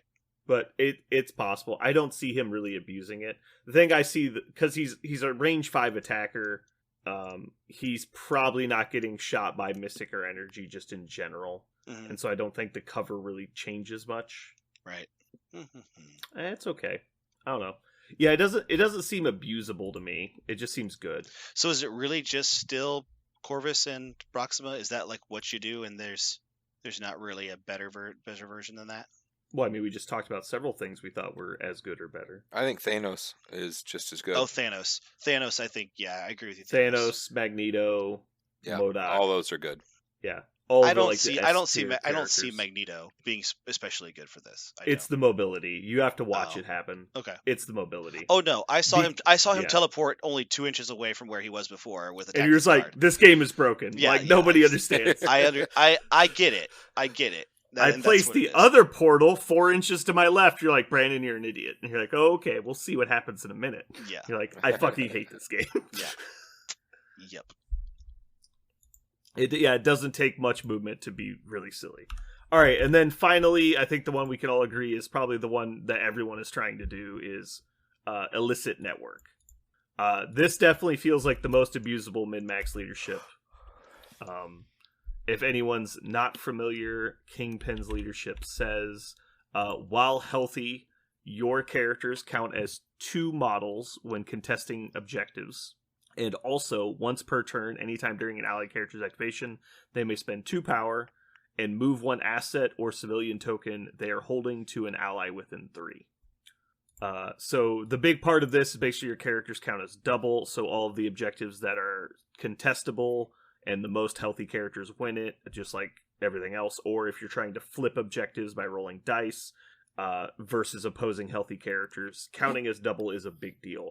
That means putting 1 guy on one of the ones that you roll dice against is all but impossible for your opponent to flip over, because getting 3 successes on a defensive roll is very difficult to do, and they're spending power to try and do it. They basically have to clear off all the points. And if you do a go-wide criminals roster, it's very hard for them to compete with you on models on points. They basically have to start killing people or pushing them off of points to have a chance. So, what are some good characters for this affiliation other than all of them? Ask yourself, are they 2 points? Can they contest? Any of those? Are they a model in this game with a health bar? Toad is absolutely sick. His 5 points on the front, his 5 health on the front is just ridiculous. Also, for people like Shuri, Like, if Shuri shoots Toad, he just walks back to the point, and he's like, go fuck yourself. Yep. like, what the hell? He's, like, got jank-ass aggressive. It's pretty funny. So, yeah, Toad's very good. Speaking of aggressive, I was going to say Sabretooth feels really good. Sabretooth's really good.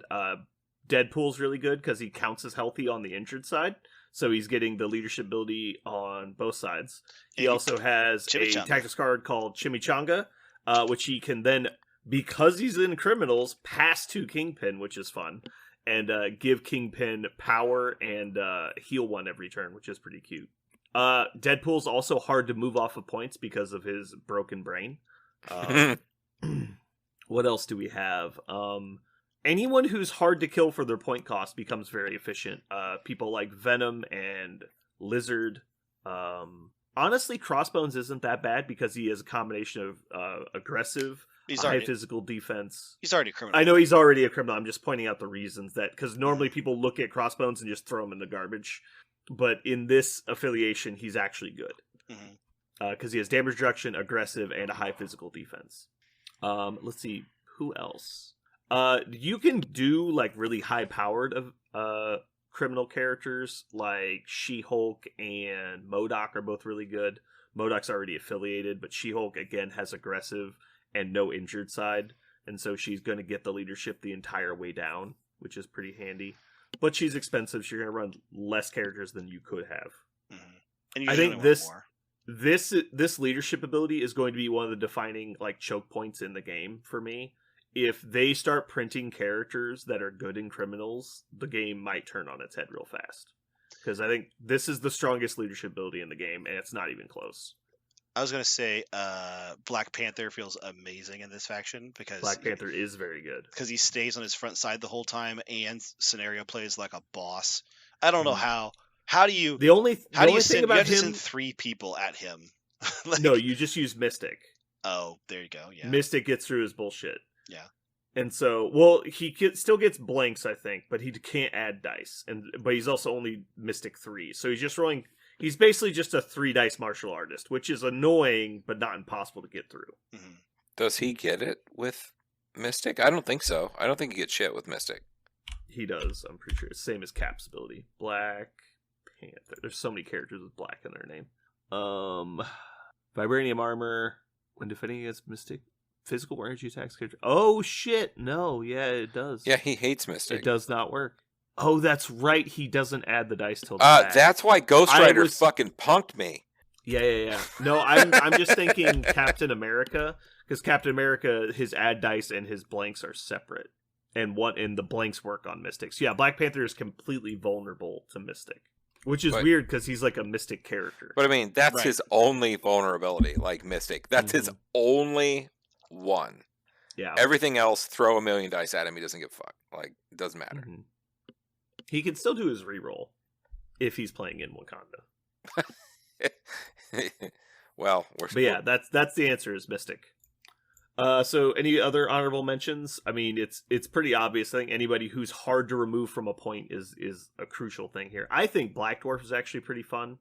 Because he's not overly expensive. He's size 4, which has actually become an important thing nowadays. And he's fucking impossible to actually kill. Yeah. And he can throw size 4 stuff, so he can clear points. Because if you have to put 3 guys on a point to actually contest it from him, it's like, what's the point? Because you're like, all right, I move a guy up, I'm still winning. I move a second guy up, cool, I throw him off. All right, I move a third guy up, it's like, cool, I'm contesting still. And you're like, damn it, like 3 people, you haven't even won the point yet. Honorable mention, he's not out yet, but he will be, and it'll be amazing, is Juggernaut. Juggernaut will be amazing in Criminals when he comes out. Yeah. Holy shit. And he's kind of a criminal, which is fun. He might be a criminal, actually. He might. God, if he's affiliated, that will put it on its head. Also, I was going to say, it doesn't look like it, but until you think about it, but we've talked about this before, Lockjaw. Lockjaw works. Lockjaw is good. Gets people back on points after they've activated. And they get controlled off. He generates a lot of power, and he can throw stuff, but not people, which is not really important. But also, he can mark people if you want to actually try and fight them. Because criminals have to fight usually at some point. At some point in the game, they get in a situation where they need to fight something. So I think the real problem with the Sam Spam list is not that Sam is good, or that his leadership is good, or that a wide roster is broken. The problem is that those models are affiliated and cheap and in Avengers. Because you have 3 fucking models that are physical defense 4 with damage reduction affiliated, and Sam is a 3-point leader. So it's those 4 models for 12 points is just the most unbalanced 12-point package I think you can see. Because they're just so much more points efficient than any other 12 points. Because you just can't kill them. Sam's basically defense 5 across the board, equivalent to. Because he has nothing else to spend his goddamn power on. And then you have 3 guys that are so astronomically harder to kill than their point cost should suggest. That's the problem with Sam Spam. Like, if it was just, like, random fuckheads, like, if you just rolled the dice on 7 random 3-point characters, it wouldn't be nearly as bad. Yeah. How did we get to why Sam Spam sucks? No, I'm just saying that's in balancing this affiliation. I'll explain it if you don't understand. Okay, I got you. Balancing criminals against the game is very important. Yeah, What absolutely. if Lizard was a criminal? Yeah. Criminals would be a completely different faction if Lizard was affiliated. And I don't know if people think I'm serious when I say that. But, like, look at everything he does. He's a board manipulating 3-point model that has damage reduction and healing factor. That's not okay in criminals. That's exactly what criminals want.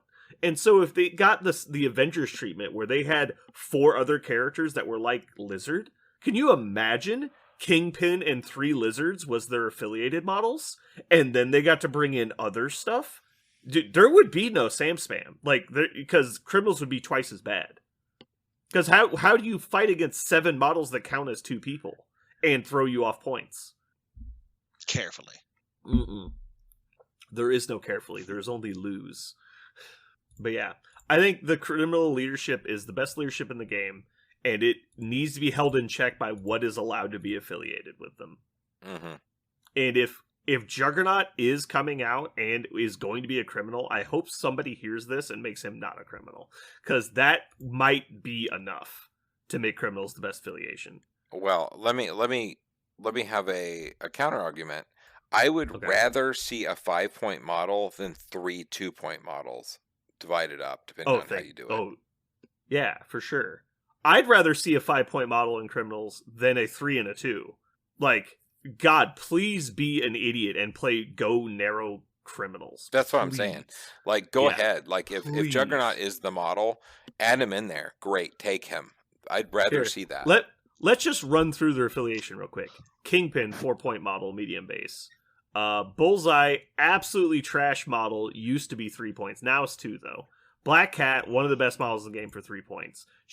That's the problem. That's a breaker there. Kingpin is worth 4 points. Black Cat is amazingly broken because they didn't fix her for some reason. And Bullseye just got a point reduction. That's the cornerstone of the list. Let me read out the other world beaters they have in here. Crossbones, Green Goblin, Hood, Killmonger, Kraven, MODOK, Mysterio, Omega Red, Sin, and Taskmaster. Yeah, the world beaters right here. Like, these characters generally suck. Like, MODOK's obviously amazing, but he's not what the affiliation wants to do in this roster. You can make an argument for him, and I think he's worth putting in the 10 because he's almost impossible to move, and he moves other people, and he never dies, and he's always healthy. Those are the reasons you can put MODOK in, but because it says 5 on his threat cost, I still don't think you do it. Exactly. Omega Red is maybe okay at best. Sin and Taskmaster both suck. They're okay, but they don't really do... Taskmaster's okay, but he's not really, like, doing anything out of the ordinary. He's the criminal version of a good model. They do not... Mysterio... Yeah, you're right. Mysterio is fine in this roster build. He's just slow, and you can't have too many slow models. Kraven sucks. Killmonger is not what you should be doing. Hood is fine, but not what you should be doing. Green Goblin is fine, but not what you should be doing. Crossbones is okay. So the best models in your list consist of Crossbones and Bullseye. That's how shit the Criminal Syndicate affiliation is. Because their leadership is fucking bonkers. Mm-hmm. None of those are Lizard. None of those are Luke Cage. FYI. Yeah. Can you imagine if Luke Cage and Lizard were affiliated in Criminals? God, it'd be so bad. Yeah. It'd be the worst. Anyway, I think we've beaten this pretty much to death. Hopefully we stayed on topic enough for people to kind of get the point of that. We just want to talk about what leaderships were basically worth selling out for to try and abuse and not play like fluffy affiliated lists. I think more often than not, I tend to lean towards just fluffy affiliated crap and not actually reach for mercenaries too often. Mm-hmm. All right, well, did you guys have anything else you want to talk about before we get out of here? Go see Spider-Man. Go see Spider-Man. If you've seen it, go see it a second time. You know what? Go see Spider-Man, and then go play Guardians of the Galaxy and put Amazing Spider-Man in your list, so you can actually see a good Spider-Man. That sounds good. Cool. This has been Brandon. And Dr. Mandus Toboggan, MD. This is Jeremy. I'm not an MD, but I play one on television time to time. Okay. And trust me. You have just listened to the Min-Maxers.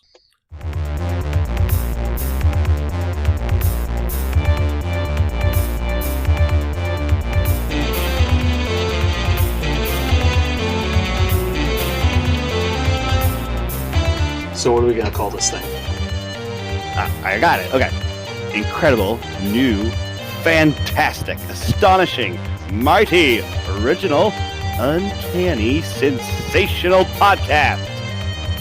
I'm just going to put down infamous.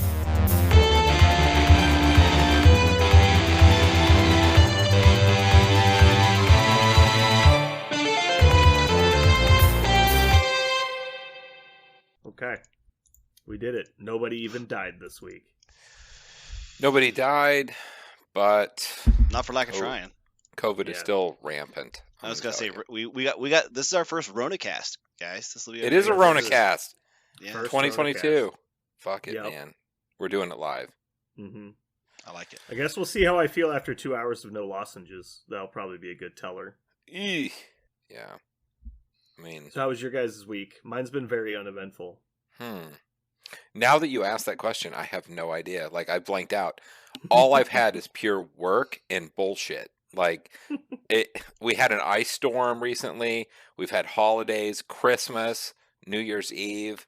In a food and beverage director's life, this is the worst weekend of our life. Like, this is the worst nightmare, bullshit, horror story. So I just black out, wake up with a handful of hair. Like, that's all I know. Like, that's it. I don't know. It's been Is crazy. it like your hair or is it like hair from the drain? I assume it's mine, and then I wake up and I realize it's not mine, it's somebody else's, and I just wait for like the lawsuits to appear. Have you guys seen like people waiting in lines at the airport right now because there's just not enough people just to get like there's enough pilots, enough planes, but there's not enough people not enough to like administrative run. people. Yeah.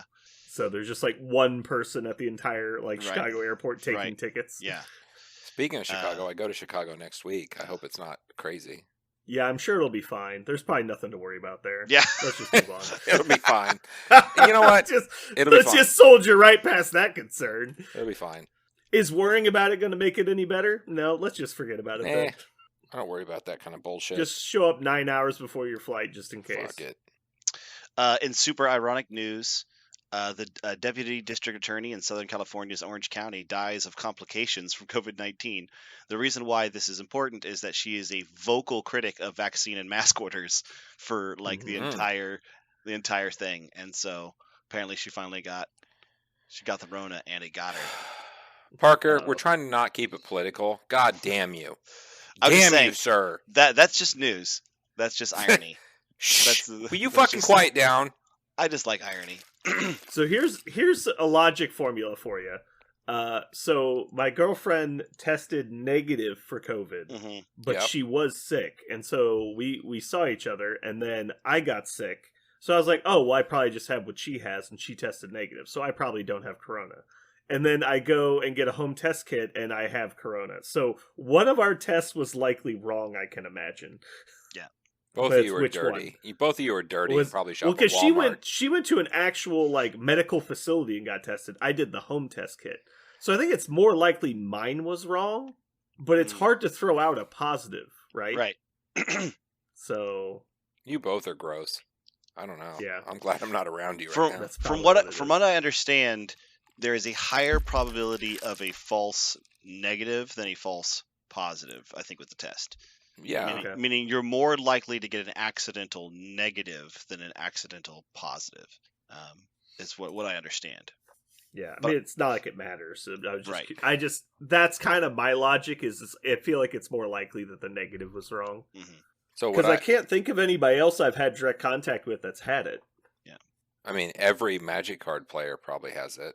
I mean, I they're mean, also they have gross. like hepatitis. I think. I don't think they have corona. Oh, in Dirty. in entertainment news, I God. watched the episode of Always Sunny. I don't know. I plucked this one out from the internet. I found it hiding somewhere. It was the gang gets psychoanalyzed. The gang gets analyzed. Oh yeah. Mhm. Oh man, Mhm. that was really. I ain't doing really those good. goddamn dishes. The end of that episode was amazing. Just like Yeah. it's D, you do them, and she goes, "Oh, you want me to do them?" And she starts shattering them all over her office. Like everything about that entire interaction was just terrible. Yeah. They go to see a psychiatrist because they cannot agree upon who needs to do the dishes after D threw a Mm. dinner party. hmm But You know- my favorite, it's a really good episode. There's a lot of gold from that one. There's like you unzipped me when Frank's getting analyzed, and like all of his blocked memories You start flooding unzipped back. me. He's like, you unzipped me, I can't stop. It's just pouring out all this horrible shit that happened to him. So I started listening to the podcast, and like I respect all those people a lot. Like it's amazing. The podcast is amazing. Not our podcast, an actual no, a podcast, different one. which is just random people talking. Yeah, I mean they're just talking nonstop, and Mm. it's a lot of fun to listen to. But it is cool that they're actually not awful human beings, which they portray on their Mhm. show. But I don't. realized. Yeah, I think some people didn't get the point that it's satire. Like, Yeah. I think some people don't get it. So what I realized is I had watched till about season 8, and I was like, okay, well, I heard that the new seasons are kind of like their original seasons. They kind of like went back to the whole like, don't make a serial sitcom, like just do random shit. So they kind of went Yeah. back to that. So I jumped into it, and I realized Dee looks fucking weird, and I Mhm. can't Yeah. take it. Like, I'm the watching- Yeah, she's got a face. oh my lift. god, what the seriously?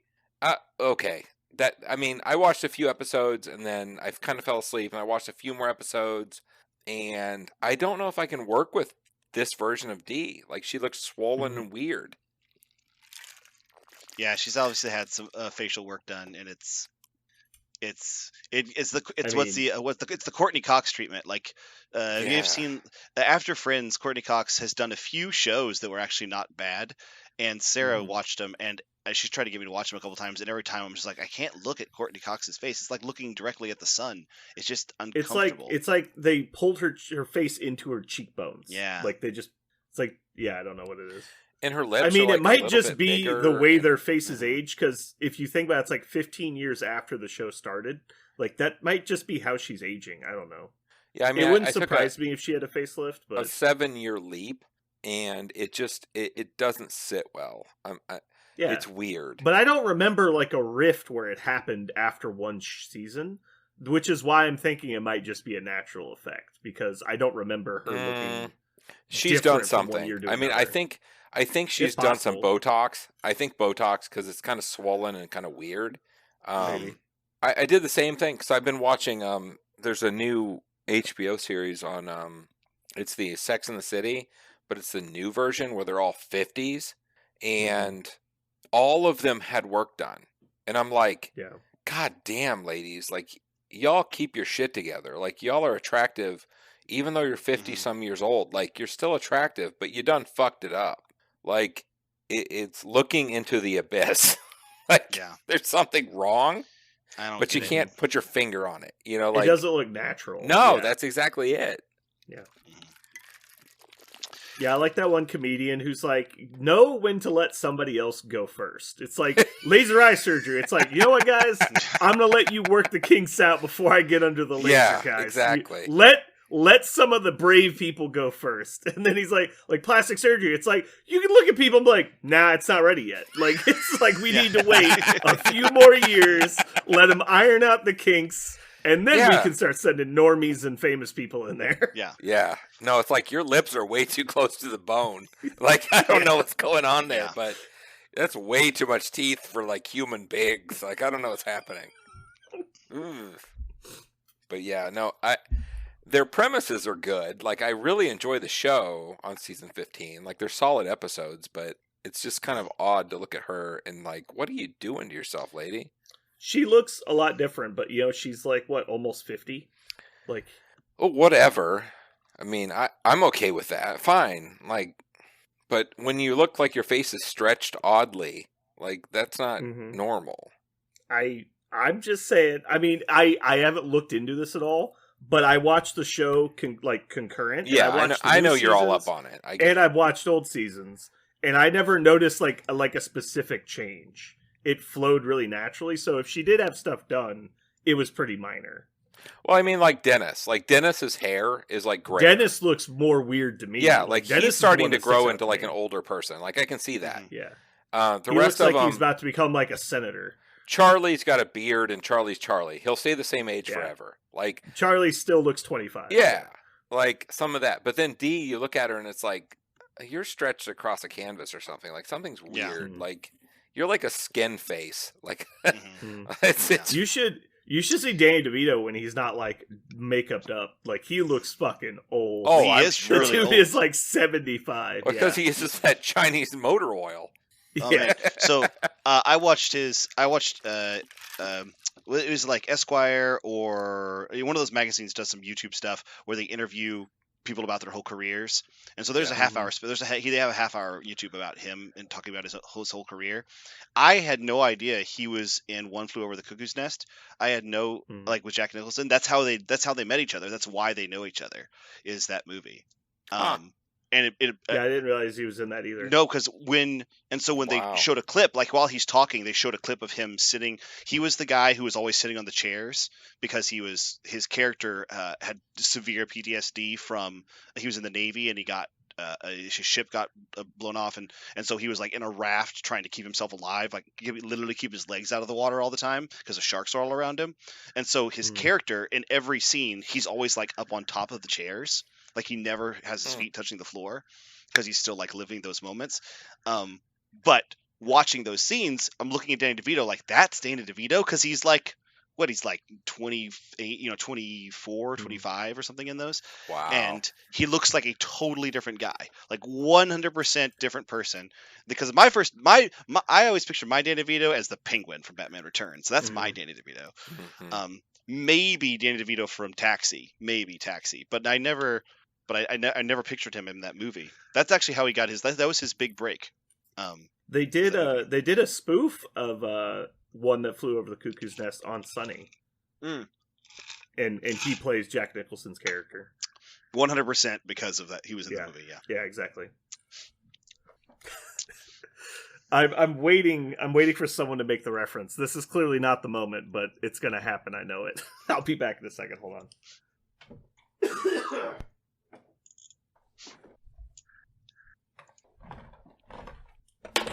Yeah. Alright, I'm back. Welcome back. Did I miss anything?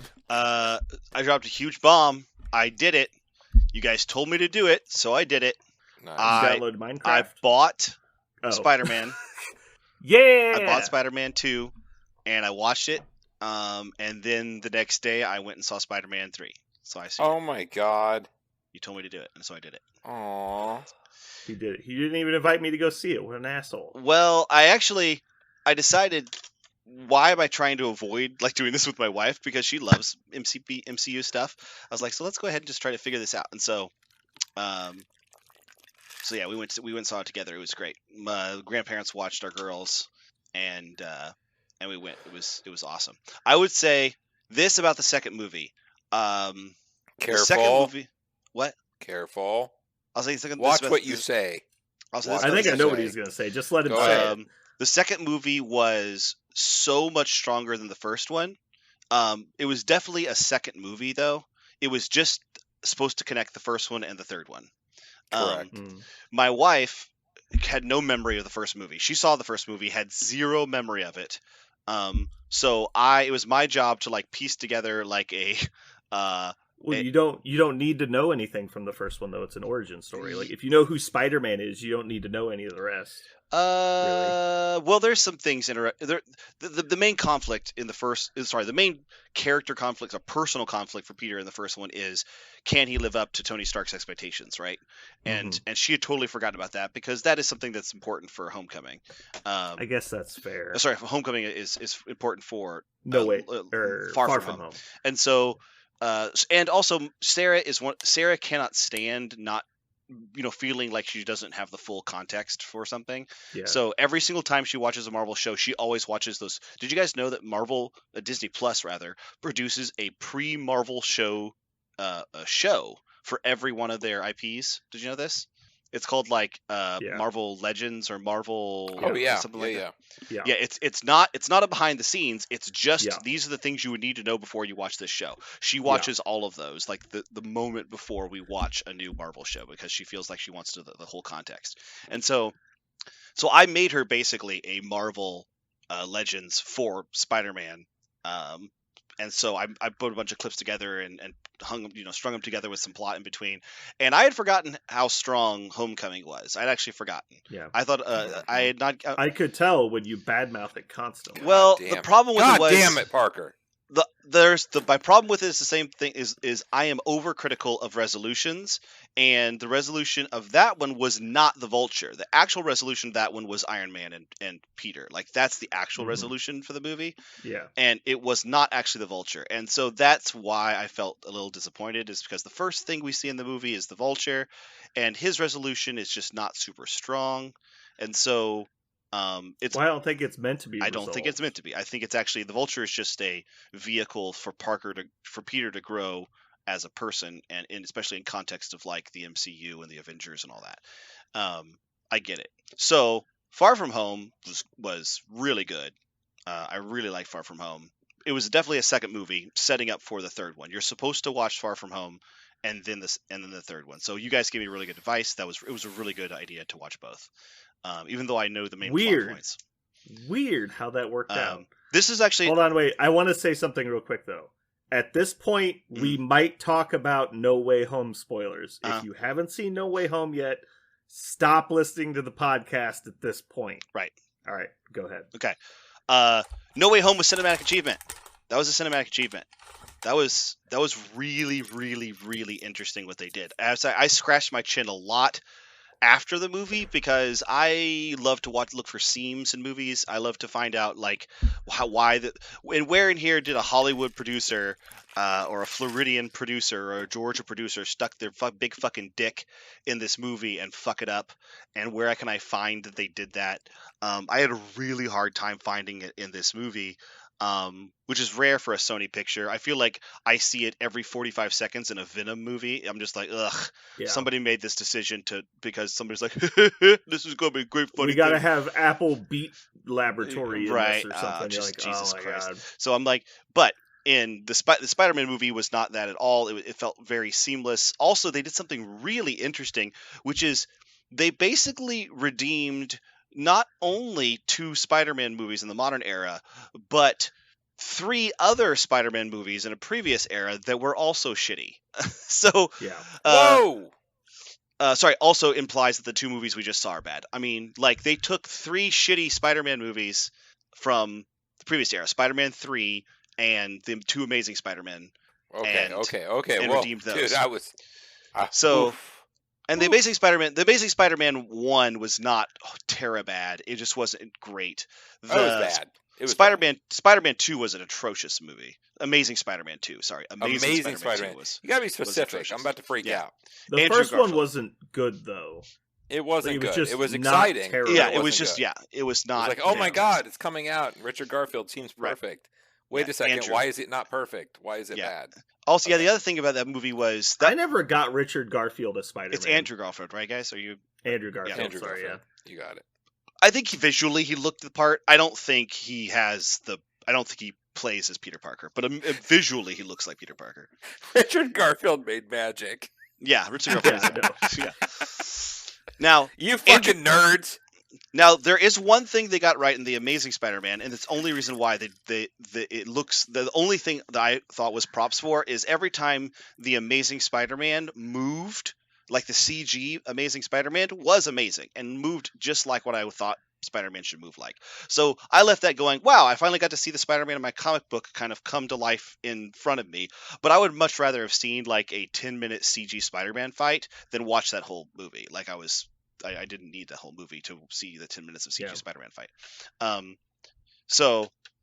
But the fact that No Way Home took two very bad movies and one mediocre movie and let those characters, those men, like those actual actors, redeem those movies in a better movie was amazing. Because when you make 3 movies, when you make a trilogy, clearly you've made a storyboard for the entire thing. You've made it. You've wanted the characters to arc in a certain way, so they'll have miniature arcs in each film, sometimes multiple times, multiple climaxes and pinnacles, and then they'll all moving towards a final pinnacle, which is of course Tom Holland's Spider-Man becoming the friendly neighborhood Spider-Man, right? Where he's got the red and blue outfit. With great power comes great responsibility. Somebody in my family, somebody in my life died, so I'm going to distance myself from everybody to protect them. So I'm going to be just the friendly neighborhood Spider-Man. I'm not going to be a member of the Avengers. I'm not going to be a member of the Fantastic Four. I'm not going to be some other crazy bullshit. It's just me being the Spider-Man. And like that was the point of all 3 of these movies is unlike the other movies where he started as that and then became entangled. In this one, he starts entangled and eventually becomes the original one that we know about. And that was really cool. But while they were doing that, which is clearly something they had storyboarded, somebody with an incredible Machiavellian attitude said, you know what?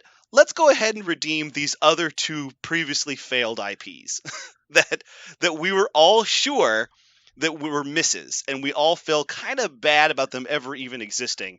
And the fact that anytime you say the word Spider-Man, you might get 3 different tastes in your mouth, and one of them is excellent and the other 2 are bad because of the way we left those franchises. Let's go ahead and redeem all of them. So if one person sees every movie called Spider-Man, you'll actually feel good about all of them by the time you get done with this movie. And like that is a cinematic achievement, because that was not storyboarded. Like nobody thought when they made Spider-Man 3, Tobey Maguire's that one that was horrible. Nobody thought, well, one day we'll redeem this in another movie. Like that never happened. Can I draw a parallel for you that I don't think you're expecting, but I think you'll agree with? Mm-hmm. No Way Home is like Star Wars, but not the movie. The government program Star Wars. Okay. Because during the Cold War, when it was U.S. versus Russia, they always wanted to think they were that close to each other, but even though like the U.S. was noticeably ahead, but then the Star Wars program happened, and like Russia was so blown away that they didn't know what to do. Like we can't even imagine doing that. Like we can't even think of what it would be like to be in that situation. That's what it feels like for the DC and Marvel war right now. It's like there's nothing that DC will ever do to catch up at this point. It's like, this is throw in the towel moment. Like, just go do your animated shows. They're never, no, they're going to keep trying. Well, they're not going to actually give up, but they know it's over. Like, there's no competition. It's like, you're in the little backseat area right here, and like, you just have to go do your stuff. But like, you're never going to have a cinematic universe. You'd be better off just doing the stuff you were doing before. Oh, I don't know about that. I'm sure they're... That's how I see it. No, they're never going to. So I'm going to draw another parallel. I thought you were going to go here, and I was like going to like stand up and cheer.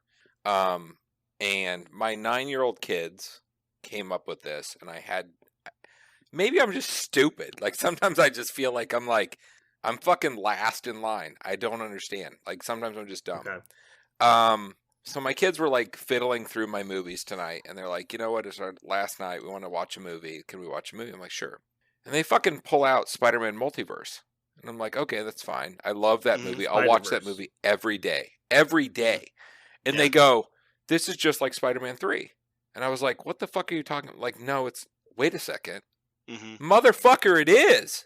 Yeah, it redeems multiple Spider-Mans and the primary one simultaneously. Yeah. Dude, it 100% is. Like, they were showing this, and they showed us what they were gonna do way before they fucking did it.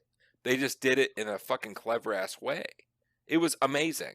And I sat there and watched it with them again for the umpteenth time, and I'm still... I think it's one of their best Spider-Mans ever. Maybe their best Marvel IP ever. It's fucking phenomenal. Great soundtrack, great everything. Like visuals. You could take any pause moment in that movie and make a poster. And it's an amazing poster. Like, it's fucking brilliant. I couldn't believe it. But what about the Teletubby version of Kingpin? It's great. That's fine. I'll take it. I don't understand how his head is in the middle of his chest. Okay, I'll point of contention. Kingpin in Multiverse, Spider-Man Multiverse, is more appealing to look at than D in the current season of It's Always Sunny in Philadelphia. I would rather look at Kingpin's weird ass face and body than D for a few moments. Oh. But it's called Into the Spider-Verse, not Spider-Verse. Sorry, Multiverse. Yeah. Well, it's Spider-Verse, and now it's going to be Across the Spider-Verse. We need to use Spider-Verse to try to describe it. But yeah, I will. So anyway, I felt like No Way Home. I left there. Sarah was less impressed. She was like, "It was a good movie," and I went, "No." I almost tried it. I almost took her by the shoulders and shook her. I was like, "No, what? That was not a good movie. That was a what was the word? A singularity, I think, in creative storytelling. I don't know when they'll do this again. When they will sit me down and rectify. Also make light of. They were even willing to make fun of. How many times did they make fun of Electro falling into eels? And I caught at least 4 times. Yeah, I caught explicitly 2 jokes where they stopped the whole fucking movie to make that joke. Watch out where you fall. There was one time. Yeah, there was one time when Toby is talking to Andrew, and he says.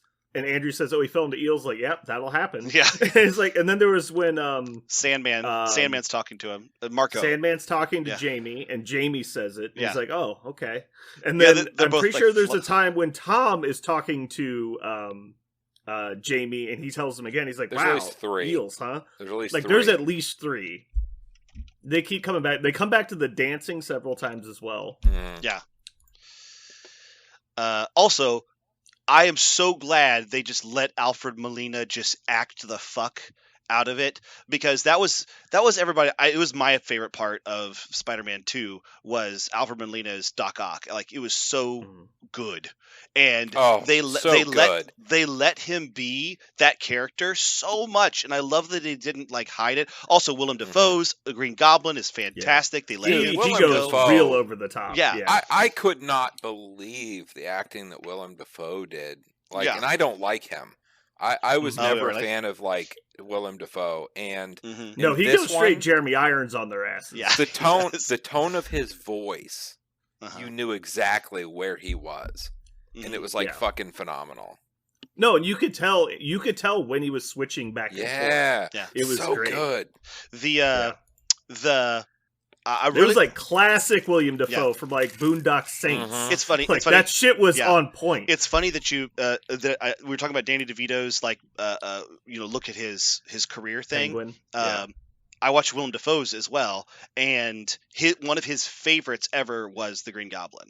He's like I know I've done tons of fantastic character work, but I think maybe Norman Osborn is maybe my favorite one I ever did. Because I really enjoyed that, and that's I could see him if they told him you get to be Green Goblin again, and we're going to make you the primary antagonist.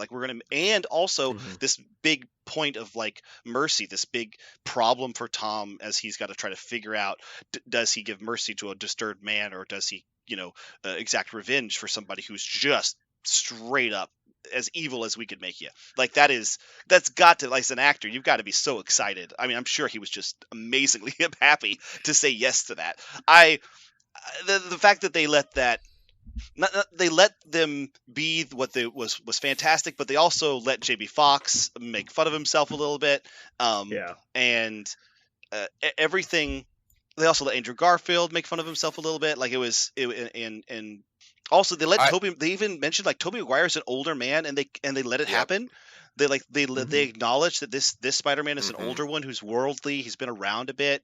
He fucked up seriously, but he's trying his best. He seems wise. Yeah, right. But in every movie that we saw him in, he was never that wise character. Right. So they just accepted the timeline expansion and said, this is just going to be the older version. Mm-hmm. Yeah, there was... Dude, there was so much. Like, so much. So much. Sarah didn't like... The one thing that Sarah didn't like is because she loves Benedict Cumberbatch's Doctor Strange. And he had a cup. Did you see his cup? What? The cup he had when I remember he first ran into him. The hot chocolate or whatever he was drinking out of. No, what was it? It said something. It said like, "What the fox are you talking about?" Like it had the word "fuck" replaced with a fox, and I was laughing so hard. I'm like, yeah. I don't remember that. I think I remember it was like it had something written on it. I don't think I the word "fox" was supposed to be "fuck," and it was just like so in your face. Interesting. Sarah had a hard time with his character because she said, "I thought Doctor Strange was supposed to be more of like a guardian of the multiverse and somebody who's always trying to consider the absolute best outcome." And it seems like he would just let Peter just kind of go for a quick fix. And I said, it's funny that you mentioned that because I think that's exactly the opposite of what the MCU's Doctor Strange has always been about. He's always been about the quick fix.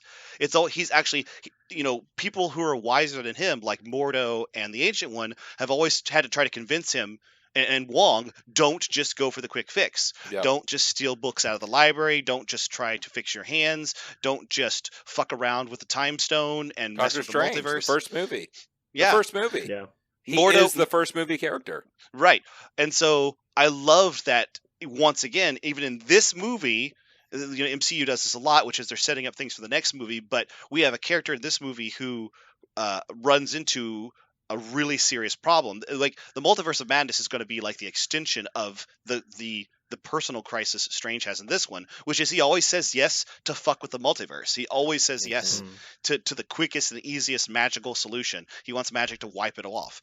And I did want to point out also that was really good this is a very young version of Doctor Strange also, because he's only been the Sorcerer Supreme for like a year in this timeline because he blipped. Oh, he did. He's not, I forgot about that. He's only been there. He's only been Sorcerer Supreme for like 18 months total. And so we're not talking about the guy who's been the stalwart protector for decades, like that is commonly seen in the comics. Right. Yeah, this was, man, I really, there were so many things this movie was doing simultaneously. And I told Sarah, the third Spider-Man movie, the downfall of that movie was trying to do so many things in one movie and mishandling most of them. And this one was somehow more things to do.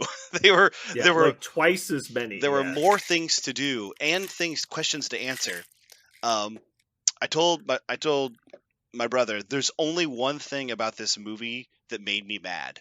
After I thought about this movie for about an hour, I was really just in the think tank thinking about how many things they checked off in terms of important plots for the characters in the primary movie and the secondary plots from the other movies, so many of them, and then also kind of answering like questions from the fans and things that everybody recognizes now were creative mistakes, and finding a way to humbly like address them and give closure to so many characters that just got murdered otherwise, right?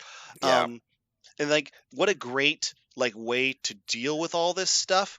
And after about an hour of thinking of the number of things, I went, why wasn't the last Star Wars movie this fucking good? Like this is the point I was going to bring up is, do you think Disney has learned their lesson on when to listen to people and when to not listen to people? Well, or do you think this is just lightning in a bottle MCU Kevin Feige stuff?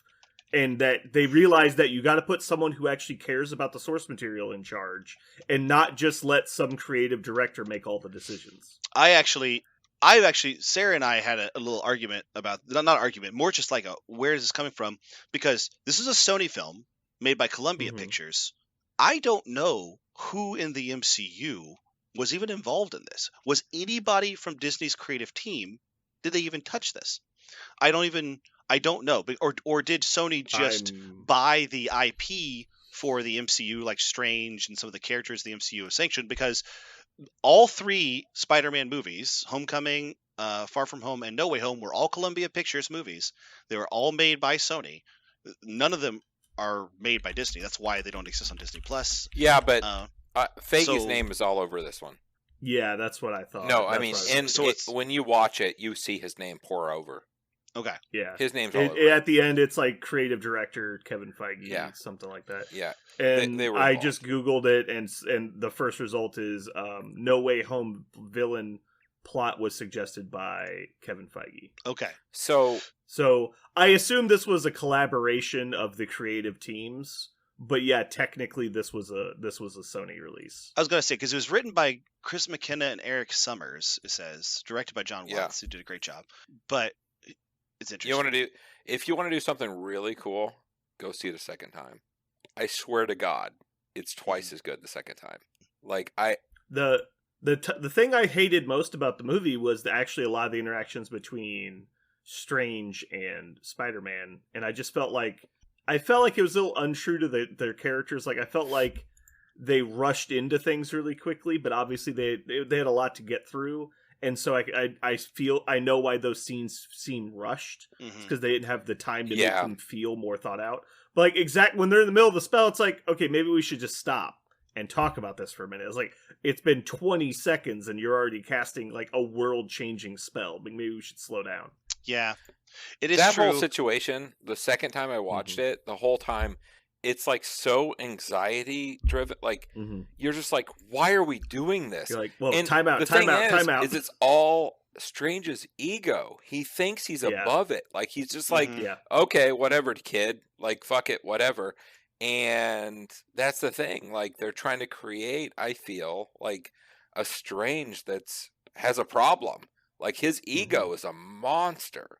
Like his ego was a problem when he was a doctor. So so it's perfect. It's fine. Yeah. It's the character. It's just like Iron Man and Iron Man 2, you felt like that a lot too. It's true.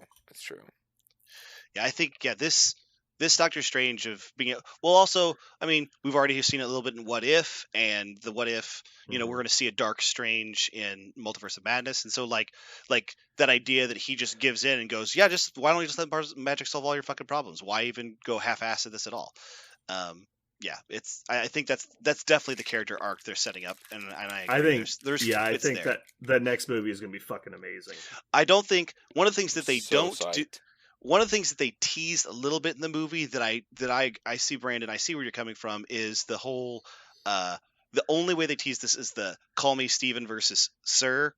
That kind of thing was supposed to be like does Doctor Strange, has Peter Parker earned Strange's respect or not, right?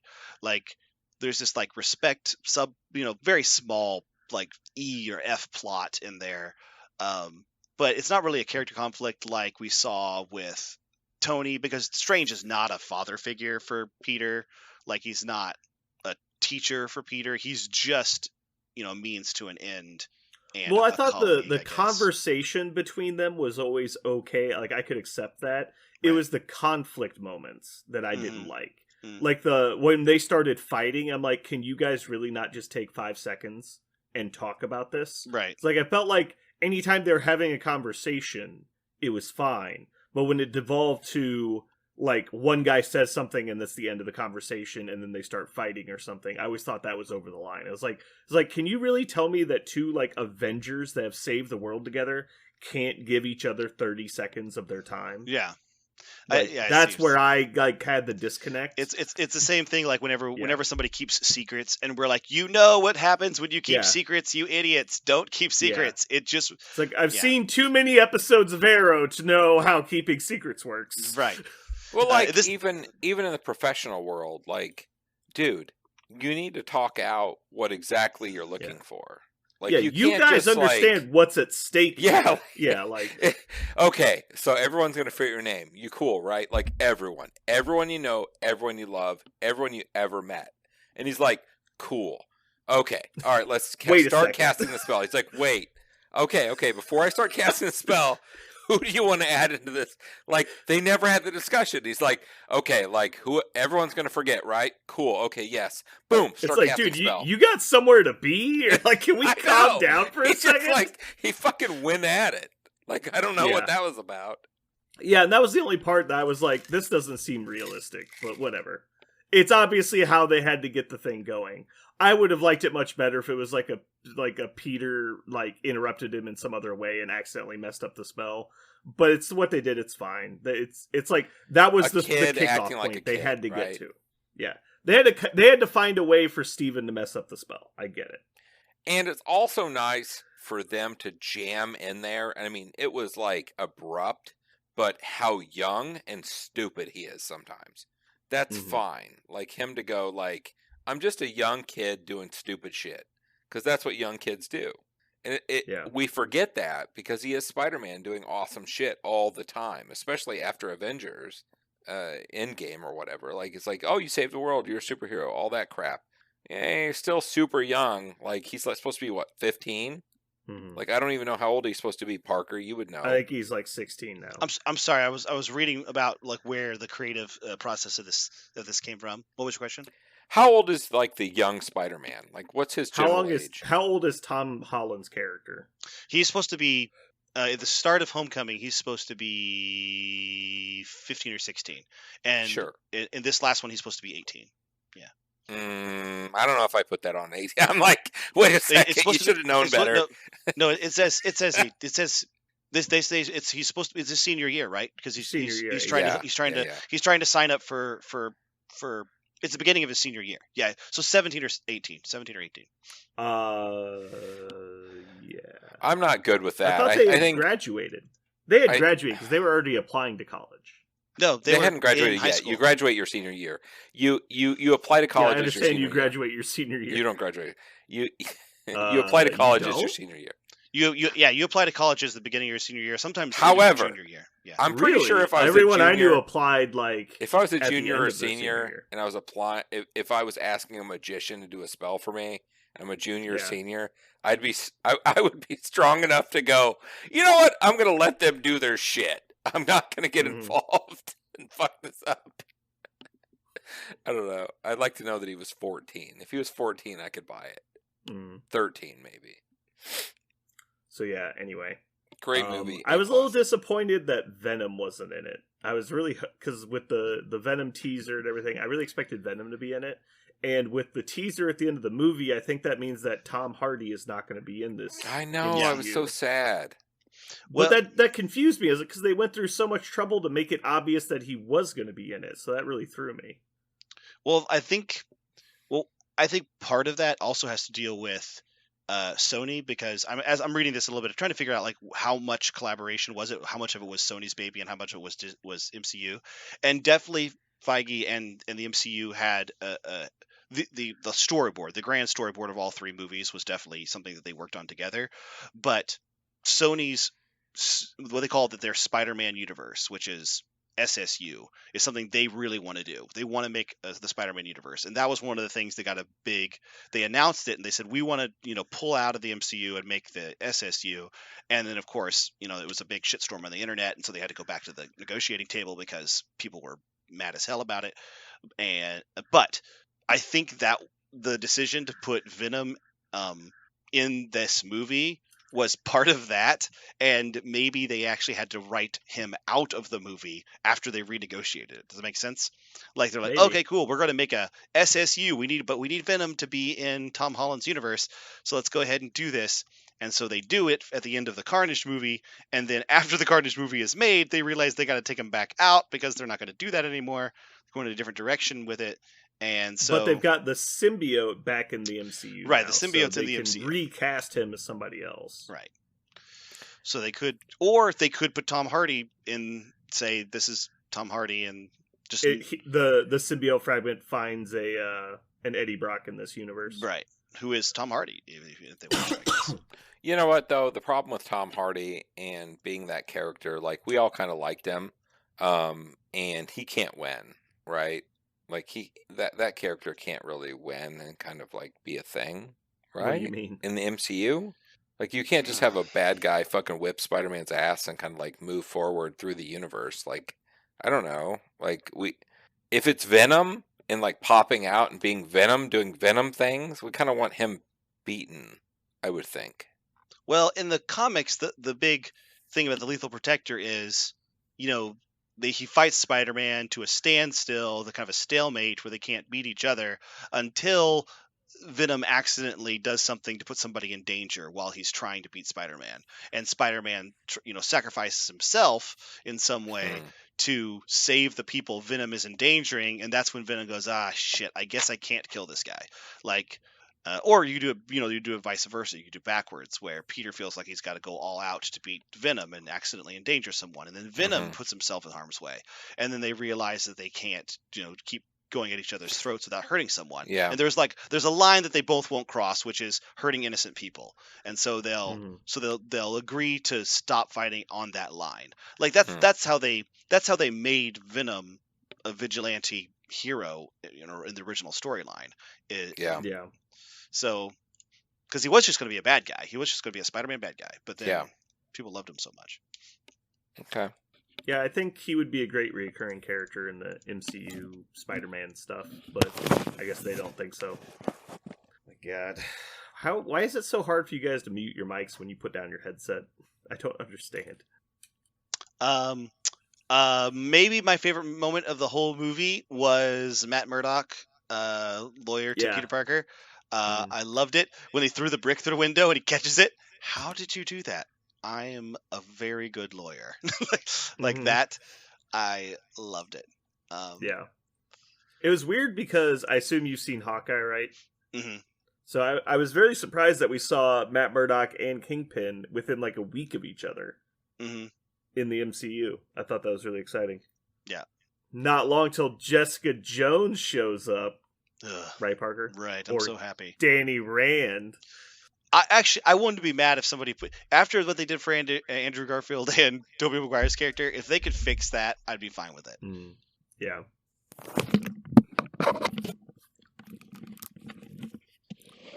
Jeremy? Yes? You need to fucking mute your microphone when you do that. It's know. So fucking loud. It's so loud. Is it really? Yeah, because the microphone picks up vibrations, and when you slam it down on a table, there's a lot of vibrations. All right, you get because it's hitting the mic directly. I will next time. All right, are you guys ready to do some actual podcasts? Let's do it. Oh shit, it's 10:20. Yeah, we got it. I can't go too bad. Okay, so no more spoilers talk because that spoiler warning is going to come after the podcast. Got it. Done. Okay, so no spoilers. Jeremy, you're much louder. Did you move your mic closer or something? Maybe. How about now? How's that feel? That's better. Okay. That's better. Okay. Got it.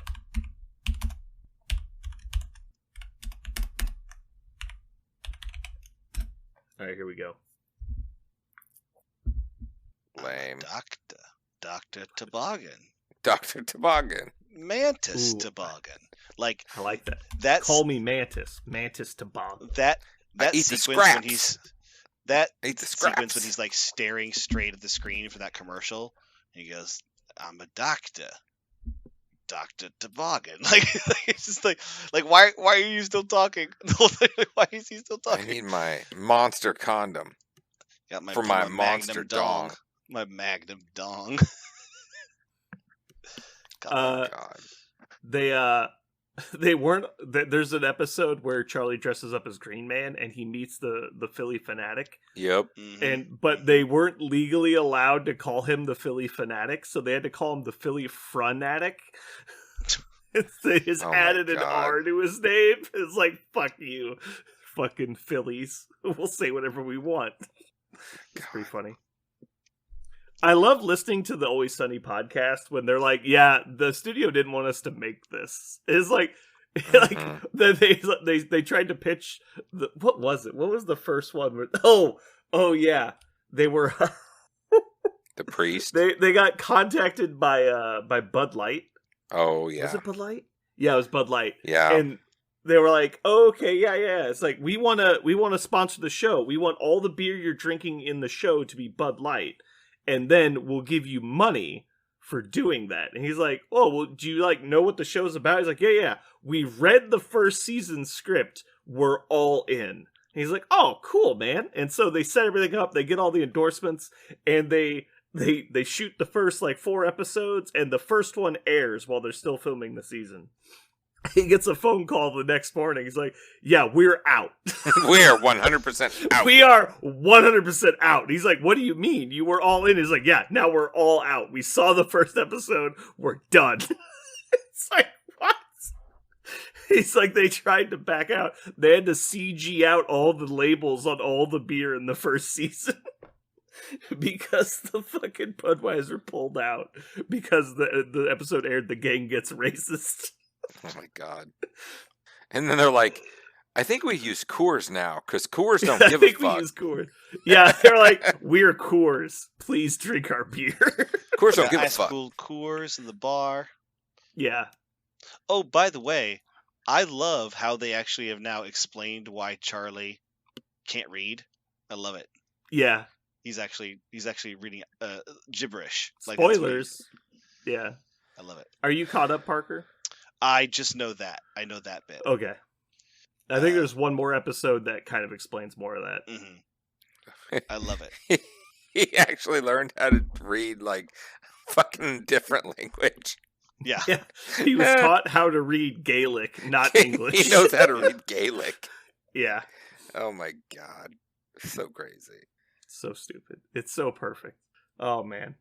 All right, well, I'm going to jump off of here because we've already got plenty in the can. Yeah, I'm done for... Yeah. Yeah, and it's getting late.